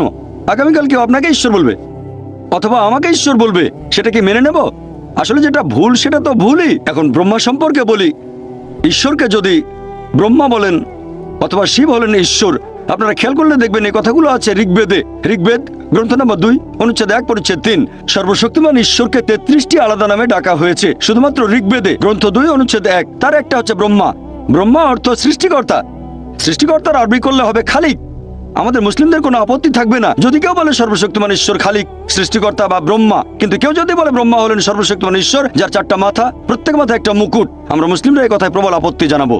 এছাড়াও আপনি যাচ্ছেন যজুর্বেদের বিরুদ্ধে। অধ্যায় 32 অনুচ্ছেদ 3 বলা হয়েছে न तस्य प्रतिमा अस्ति। মহান ঈশ্বরের কোনো প্রতিমূর্তি নেই। বিষ্ণুর ব্যাপারও এক। বিষ্ণু মানে পালনকর্তা। এই পালনকর্তা বা রক্ষাকর্তা শব্দটাকে যদি আরবি করেন সেটা হবে রব। আমাদের মুসলিমদের কোনো আপত্তি নেই যদি কেউ সর্বশক্তিমান ঈশ্বরকে বলে রব বা পালনকর্তা বা রক্ষাকারী বা বিষ্ণু। কিন্তু যদি কেউ বলে বিষ্ণু হলেন সেই ঈশ্বর যিনি সাপ দিয়ে তৈরি আসনে করে ঘুরে বেড়ান, 4টা হাত আছে, একটা হাতে চক্র, বাম হাতে শাঁখ, গরুর নামে একটা পাখির পিঠে চড়ে বেড়ান, আমরা মুসলিমরা প্রবল আপত্তি জানাবো। এছাড়াও আপনি যাচ্ছেন শ্বেতাসূত্র উপনিষদের বিরুদ্ধে। অধ্যায় নম্বর 4 অনুচ্ছেদ 19 বলা হয়েছে न तस्य प्रतिमा अस्ति। ঈশ্বরের কোনো প্রতিমূর্তি নেই। তাহলে ভাই যদি কিছু মানুষ ভুল জিনিস মেনে চলে, এমন ব্রহ্মাকে মানে যার কোনো প্রতিমূর্তি নেই, আর তার সাথে যদি কাউকে শরিক না করে, কোনো সমস্যা নেই। আপনার প্রশ্ন নিয়ে বলি যে মানুষ হয়তো ইসলামের কথা জানে না। আমার লেকচার আগেও বলেছি যে ইসলাম কোনো নতুন ধর্ম নয় যেটা এসেছে 1400 বছর আগে। ইসলাম আছে সভ্যতার পূর্বলগ্ন থেকে। আর যীশু খ্রিস্ট নিজেও প্রচার করেছেন ইসলাম। যিশু বলেছেন আমার ইচ্ছা নয়, গসপেল অফ জন অধ্যায় 5 অনুচ্ছেদ 30, আমার ইচ্ছা নয় পিতার ইচ্ছা পূরণ করি। যদি কেউ বলে আমার ইচ্ছা নয় সর্বশক্তিমান ঈশ্বরের ইচ্ছা, সে মুসলিম। তাহলে যীশু খ্রিস্ট বা ইসলাম ছিলেন একজন মুসলিম। ঈশ্বরের কাছে আত্মসমর্পণ ছাড়া কিছুই প্রচার করেননি। এই কথাগুলো আরবি করলে হবে ইসলাম। আদম আলাইহিসসালাম আল্লাহর কাছে আত্মসমর্পণ বাদে আর কিছুই প্রচার করেননি। নূহ নবী আল্লাহর কাছে আত্মসমর্পণ বাদে কিছুই প্রচার করেননি। মুসা নবী আল্লাহর কাছে আত্মসমর্পণ বাদে কিছুই প্রচার করেননি। যীশু খ্রিস্ট আল্লাহর কাছে আত্মসমর্পণ বাদে কিছুই প্রচার করেননি। সবাই শান্তিতে থাকুন, কথাটার আরবি করলে হবে ইসলাম। মুহাম্মদ সাল্লাল্লাহু আলাইহি ওয়াসাল্লাম হলেন সর্বশেষ ও চূড়ান্ত নবী। তিনি শুধুমাত্র মুসলিম বা আরবদের জন্য আসেননি। আল্লাহ পবিত্র কোরআনে বলেছেন সূরা আম্বিয়া অধ্যায় 21 আয়াত নম্বর 107, وما أرسلناك إلا رحمة للعالمين। আমি তো তোমাকে প্রেরণ করছি কেবল মানুষ জাতির প্রতি রহমত হিসেবে, পৃথিবীর সব মানুষের প্রতি রহমত হিসেবে, সকল সৃষ্টির প্রতি রহমত হিসেবে, পুরো বিশ্বজগতের প্রতি রহমত হিসেবে। সেজন্য এটা প্রত্যেক মুসলিমের দায়িত্ব। আমার লেকচারের শেষে পবিত্র কোরআনের একটা আয়াত বলেছিলাম, সূরা আলে ইমরান অধ্যায় 3 আয়াত 110 বলা হয়েছে, প্রত্যেক মুসলিমের দায়িত্ব হচ্ছে ইসলামের বাণী প্রচার করা অন্যদের কাছে। আর আল্লাহ পবিত্র কোরআনে বলেছেন সূরা ফুসিলাত অধ্যায় 41 আয়াত নম্বর 53, আল্লাহ বলেছেন سنريهم آياتنا في الآفاق وفي أنفسهم حتى يتبين أنه الحق। তাদের জন্য আমার নিদর্শনগুলো ব্যক্ত করব দিগন্ত রেখার সবচেয়ে দূরবর্তী এলাকায় এবং তাদের নিজেদের মধ্যে, যতক্ষণ তাদের কাছে স্পষ্ট না হয় এটাই সত্য। পৃথিবীতে কিছু মানুষ হয়তো থাকে অনেক দূরে কোনো জায়গায়, আর তারা ইসলামের কথা শুনেনি আপনার মত অনুযায়ী। আল্লাহ বলেছেন যে তিনি তার সত্যের বাণী পৌঁছে দেবেন প্রত্যেক মানুষের অন্তরে দিগন্ত রেখা নিদর্শন দিয়ে তাদের নিজেদের মধ্যে। তাহলে আমাদের স্রষ্টা আল্লাহ সুবহানাহু ওয়া তাআলা নিজেই এই বাণী পৌঁছে দেবেন, স্রষ্টার কাছে আত্মসমর্পণের বাণী পৌঁছে দেবেন। তাই আমরা দায়িত্ব পালন না করলেও বাণীগুলো ঠিকই পৌঁছে যাবে। তখন সেটা প্রত্যাখ্যান করলে আপনি ক্ষতিগ্রস্ত হবেন, যদি গ্রহণ করেন তাহলে পরীক্ষায় পাশ করবেন। আশা করি উত্তরটা পেয়েছেন। এবারের প্রশ্ন মহিলাদের মধ্য থেকে। আসসালামু আলাইকুম ওয়া রাহমাতুল্লাহি ওয়া বারাকাতুহু। আল্লাহ জানেন মানুষ পাপই করবে যদি তাদের আবার পৃথিবীতে পাঠানো হয় দোজখের আগুনের স্মৃতিটা মুছে দিয়ে। এখন আল্লাহ কেন পৃথিবীর সব মানুষকে দেখালেন না যে তারা পরকালে জীবনে এরকম শাস্তি পাবে? তাহলে মানুষ সবকিছু নিজের চোখে দেখে আল্লাহকে ভয় করত আর সঠিক পথে চলতো। বোন খুব সুন্দর প্রশ্ন করেছেন যে আমরা যদি পরকালের জীবনে দোজখের আগুন সত্যি সত্যি দেখতে পেতাম, সবাই তাহলে বিশ্বাস করত আর কেউ খারাপ কাজ করত না। কিন্তু আল্লাহ তাদের ফিরিয়ে নিয়ে স্মৃতি মুছে ফেলবেন না, কারণ তাহলে তারা আবার একই ভুল করবে। আল্লাহ তাদের এখানে দেখাচ্ছেন না কেন? খুব সুন্দর প্রশ্ন বোন। আল্লাহ এখানেও কিছু নিদর্শন দেখান। আল্লাহ পবিত্র কোরআনে বলেছেন দোজখের আগুন সম্পর্কে, কিন্তু অনেকে বলে আরে দোজখে কে যাবে, আগুন তো নাও থাকতে পারে। আমরা মনে করি বেহেশত আবার কোথায়, এ ব্যাপার নিয়ে পরে চিন্তা ভাবনা করবো। আরে এটা বিশ্বাস করি না, যদিও আল্লাহ বলেছেন, তবে আমরা সেটা বিশ্বাস করি না। এরপর ট্রেলার, আল্লাহ আপনাকে ট্রেলার দেখাবেন, মানে হাইলাইটস এখানেই। যেমন ধরেন এইডস, আল্লাহ পবিত্র কোরআনে বলেছেন তিনি আগে শাস্তি দিয়েছেন অনেক জাতিকে, অনেক কম বা সম্প্রদায়কে তিনি পুরোপুরি ধ্বংস করে দিয়েছিলেন কমে লুত, এছাড়া অনেক কম। এখনকার দিনে আছে এইডস, 80 দশকের শুরু, 80 প্রথম দিকে। এটা একটা শাস্তি, আল্লাহর তরফ থেকে শাস্তি। অ্যাকোয়ার্ড ইমিউন ডেফিসিয়েন্সি সিনড্রোম, এটা একটা শাস্তি। প্রথমে হোমোসেক্সুয়ালদের হলো, তারপর হেটারোসেক্সুয়ালদের হলো, যারা অবৈধ যৌনাচার করেছে। তাহলে দেখতে পাচ্ছি আল্লাহ তার নিদর্শন দেখাবেন, এই সব কিছু নিদর্শন। যেমন ধরেন বসনিয়া, এটা একটা বিপর্যয় বসনিয়ার লোকদের জন্য। দুই দিক থেকেই কিছু মানুষ অন্যায় করেছে, তারা ছিল মুসলিম। তারা কেমন ছিল? বেশিরভাগই ছিল নিয়ম না মানা মুসলিম, ইসলাম সম্পর্কে জানতো না। আল্লাহ বিপর্যয় দিয়েছেন। হয়তো কিছু মানুষ ছিল ভালো, আর আল্লাহ বলেছেন যখন তিনি শাস্তি দেন সেখানে যারা পাপ করেনি তারাও শাস্তি পেতে পারে, তাদের জন্য এটা পরীক্ষা।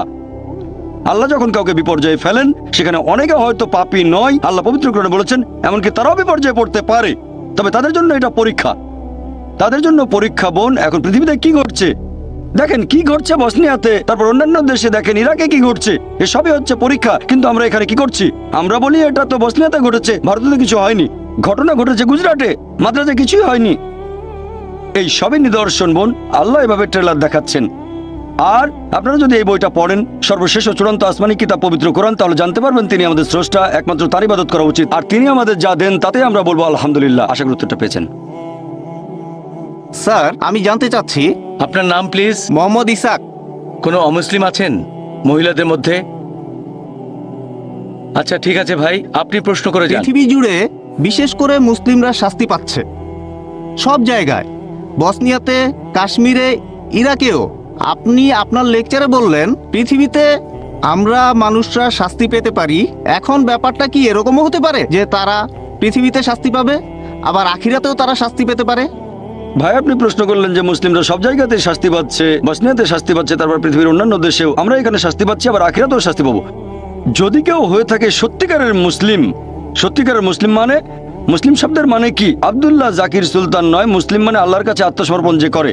সত্যিকারের মুসলিমের জন্য এই বিপর্যয় হচ্ছে একটা পরীক্ষা, এটা কোনো শাস্তি নয়। সবচেয়ে বেশি বিপর্যয় এসেছে নবীগণের উপর, সেজন্য আখিরাতে তারা পাবেন জান্নাত। তবে আপনি যদি শুধু নামে মুসলিম হন, হতে পারে আপনার নাম আব্দুল্লাহ, জাকির, মোহাম্মদ ইত্যাদি। আপনি শুধু নামে মুসলিম, তবে আল্লাহর নির্দেশ মেনে চলেন না, তাহলে জীবনে শাস্তি পেতে পারেন, আর পরকালের শাস্তি অবশ্যই পাবেন। কারণ আল্লাহ পবিত্র কোরআনে বলেছেন সূরা আলে ইমরান অধ্যায় 3 আয়াত 185, কুল্লু নাফসিন যায়কাতুল মউত। জীব মাত্রই মৃত্যুর স্বাদ গ্রহণ করবে, আর তোমাদের কর্মফল কিয়ামতের দিন পূর্ণ মাত্রায় দেওয়া হবে। শাস্তির অংশবিশেষ এখানে পেতে পারেন, আর বাকিটা আখিরাতে। শাস্তির অংশবিশেষ বসনিয়ার যে ঘটনা, সেটা অংশবিশেষ, বাকিটা আখিরাতে, চূড়ান্ত বিচার পরকালে। অথবা আপনি বিপর্যয়ে পড়তে পারেন, আল্লাহ হয়তো আপনার পরীক্ষা নিচ্ছেন এখানে, আর আখিরাতে পাবেন জান্নাত। তাহলে আল্লাহর আদেশগুলো মেনে চললে সত্যের পথে থাকবেন, যাই ঘটুক না কেন আপনি বলবেন আলহামদুলিল্লাহ। আশা করি উত্তরটা পেয়েছেন। লেকচার শুনতে এসেছি, আর আপনার যুক্তিগুলো সব মেনে আপনার নাম নিয়েছি। আর পেশা বলুন। মুর্তুজা, আমার নাম মুর্তুজা, আর আমি MBA পড়ছি। আমার একটা ছোট প্রশ্ন আছে। আপনি এই লেকচারে বললেন যে আল্লাহ তাআলা জানেন যে প্রত্যেক মানুষ ভবিষ্যতে কোন কোন কাজ করবে। আমরা আমাদের ভবিষ্যতে কি করব? এই পৃথিবী কেন সৃষ্টি হয়েছে? আমি কোথায় পৌঁছাবো? আমি পরের মুহূর্তেও কি করব সেটা আগে থেকেই ঠিক, তাই না? এখন পরীক্ষা শব্দটা কি এখানে সঠিক? কারণ আমরা যখন পরীক্ষা দেওয়ার কথা বলি যুক্তির সাথে, তাহলে পরীক্ষা এমন একটা জিনিস যার ফলাফল আগে জানা যায় না। এখন আমরা যখনই পরীক্ষা শব্দটা বলি সেখানে ফলাফল অজানা, তাহলে এটা কি সঠিক? কারণ যদি এটা জানা থাকে, আল্লাহ জানেন এর ফলাফলটা কি হবে, আমাদের প্রত্যেকের কি হবে, আর আমরা কে কোথায় যাব, তাহলে আমরা এখানে এসেছি কেন? স্যার, আপনার আরেকটু প্রশ্নটা বুঝতে পেরেছি। একবার একটা প্রশ্ন প্লিজ। না, এই প্রশ্নটাই শেষ করতে চাই। প্রশ্নটা কমপ্লিট করবেন। হ্যাঁ, আর ছোট একটা লেকচার ধরেন দিয়ে ফেললেন। আপনি একজন বিজ্ঞানী, আপনি কেন একটা গবেষণা করবেন, কিন্তু আপনি জানেন ফলাফলটা কি, তাহলে এখানে এই গবেষণা করার প্রয়োজন কি? ভাই আপনি প্রশ্ন করলেন, ইনশাআল্লাহ অমুসলিম ভাই বোনদের প্রশ্ন করার সুযোগ দেন। আমরা অমুসলিমদের প্রশ্নের উত্তর দিতে চাই। ভলান্টিয়ারদের বলবো অমুসলিমদের সামনে নিয়ে আসেন। কোনো অমুসলিম থাকলে আপনারা লাইন ভেঙে সামনে আসেন, আমাকে প্রশ্ন করতে পারেন, আমরাও সেটা চাই। ভাই মুর্তজা প্রশ্ন করলেন, যখন কোনো একটা পরীক্ষা নেওয়া হয় ফলাফল আগে থেকে জানা থাকে না। ফলাফল জানা থাকলে পরীক্ষা হলো কোথায়? একটা সায়েন্টিফিক টেস্টের রেজাল্ট আগে জানা থাকে না, রেজাল্ট আগে জানলে পরীক্ষাটা হলো কোথায়? সুন্দর প্রশ্ন। কেউ আল্লাহকে পরীক্ষা করবে না, আল্লাহ সব ফলাফল জানেন, তবে আল্লাহ পরীক্ষাটা দিচ্ছেন না, পরীক্ষা দিতে হবে আমাদের। আমি আগে ফলাফল জানি না, আমি আমার ফলাফলগুলো জানি না, আমি জানি না বেহেশতে যেতে পারবো কিনা। যদি জানতাম বেহেশতে যাব, তাহলে আজকে কষ্ট করে মাদ্রাজে আসতাম না। এই পৃথিবীর বিভিন্ন দেশে যায়, আমার অনেক পরিশ্রম হয়, আমি তো জানি না আমার জন্য বেহেশত নিশ্চিত কিনা। যদি জানতাম নিশ্চিত বেহেশতে যাব, তাহলে খালি খালি কেন ডাক্তারি ছেড়ে দিয়ে দাওয়া দেবো? আমি জানি না, আমি নিশ্চিত না যে বেহেশতে যেতে পারবো কিনা। আমি আল্লাহ তাআলার কাছে দয়া প্রার্থনা করছি, আমাকে দয়া করো, বেহেশতে দাখিল করো। আমি আল্লাহ তাআলার কাছে দোয়া করছি, এভাবে বলবো না যে আমি খুব ভালো দায়িতা বেহেশতে চলে যাব। যে মানুষটা পরীক্ষা দিচ্ছে সে আগে থেকে ফলাফল জানে না।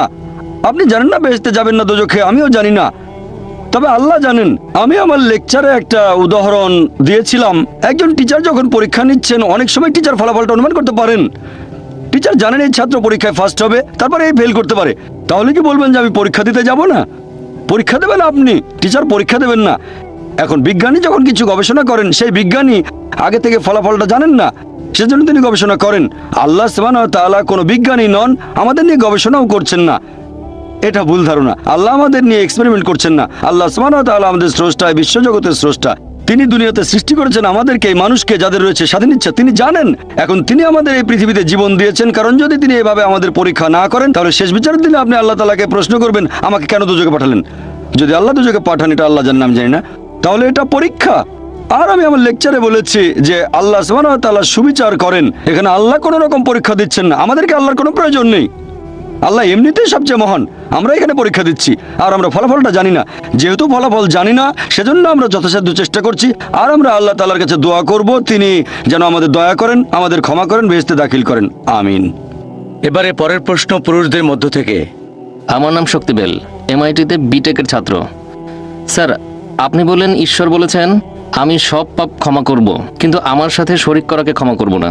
শুধুমাত্র ইসলামের অনুসারীরা আল্লাহকে মেনে চলে, আর অন্যান্য ধর্ম যেমন হিন্দুইজমে আমরা আল্লাহকে মেনে চলছি না। তাহলে আপনার দৃষ্টিতে আমরা পাপী? ভাই প্রশ্ন করলেন যে আল্লাহ যে কোনো অপরাধ ক্ষমা করতে পারেন যদি তিনি চান, এমন না যে ক্ষমা করবেনই, এমন না যে আল্লাহকে বিশ্বাস করলে আপনি যে কোনো পাপ করতে পারেন। তিনি চাইলে অবশ্যই ক্ষমা করতে পারেন, তবে শিরক করার অপরাধ কখনো ক্ষমা করবেন না। এখন অমুসলিমরা আল্লাহকে বাদ দিয়ে অন্য কারো উপাসনা করে। আল্লাহ মানে সত্যিকারের একজন ঈশ্বর, তাকে যে কোনো নামে ডাকতে পারেন। আল্লাহ কোরআনে বলেছেন সূরা ইসরা অধ্যায় 17 আয়াত নাম্বার 110, কুলিদুল্লাহ আবিদুর রহমান আইয়ামা তাদু ফালাল আসমাউল হুসনা। তোমরা তাকে আল্লাহ নামে ডাকো অথবা রহমান, যে নামেই ডাকো, সকল সুন্দর নাম সমূহ তো তারই, তবে নামটা হতে হবে সঠিক। কাউকে জন্ম দেননি, কেবলমাত্র একজন। যদি একমাত্র আল্লাহর ইবাদত করেন, তাকে যে নামেই ডাকেন হতে হবে সুন্দর নাম, সঠিক ধারণা হলে সমস্যা নেই। কিন্তু যদি অন্য কারো উপাসনা করেন, যদি কাউকে শরিক করেন, যেমন অনেকে বলেন যীশু খ্রিস্ট ভাই সাল্লাল্লাহু আলাইহি ওয়াসাল্লাম হলেন ঈশ্বর, আমরা বিশ্বাস করি তিনি আল্লাহ তাআলার রাসূল, যদি তাকে ঈশ্বর বলেন তাহলে সেটা শুধু পাপই নয়, সবচেয়ে গুরুতর পাপ। পবিত্র কোরআন অনুযায়ী, আমার কথা নয়, কোরআন বলছে সূরা নিসা অধ্যায় 4 আয়াত নম্বর 48, সূরা নিসা অধ্যায় 4 আয়াত নম্বর 116। শুধু যে কোরআন বলছে তাই নয়, বাইবেলে কথা বলছে। এমনকি বাইবেলও বলা আছে, সর্বশক্তিমান ঈশ্বর বলেছেন, বুক অব ডিউটেরোনমি অধ্যায় 5 অনুচ্ছেদ 7 থেকে 9, তোমরা সর্বশক্তিমান ঈশ্বরের কোনো প্রতিমা তৈরি করবে না, এটা পাপ। এমনকি ঋগ্বেদও বলছে এটা একটা পাপ। যজুর্বেদ অধ্যায় 32 অনুচ্ছেদ 3 বলছে এটা পাপ। তাহলে শুধু কোরআন একাই বলছে না এটা পাপ, এমনকি হিন্দু ধর্মগ্রন্থ বলছে এটা পাপ। ধরেন একজন মুসলিম বললো আমি আল্লাহকে বিশ্বাস করি, তারপর ইবাদত করা শুরু করলো মুহাম্মদ সাল্লাল্লাহু আলাইহি ওয়াসাল্লামকে, নাউজুবিল্লাহ। এটা উদাহরণ দিচ্ছি। সে বললো আমি আল্লাহকে বিশ্বাস করি, তারপর মুহাম্মদ সাল্লাল্লাহু আলাইহি ওয়াসাল্লামকে ইবাদত করা শুরু করলো, তাহলে সে বেহেশতে যেতে পারবে না। একইভাবে কোন খ্রিস্টান যদি এখন যীশু খ্রিস্টের উপাসনা করে, কিন্তু বাইবেল বলছে উপাসনা করা উচিত না, বেদ বলছে অন্য কারো উপাসনা করবে না, তাহলে আপনাদের বেদ অনুযায়ী আপনি হবেন পাপী, তারপর ভগবদ্গীতা অনুযায়ী আপনি হবেন পাপী, তারপর উপনিষদ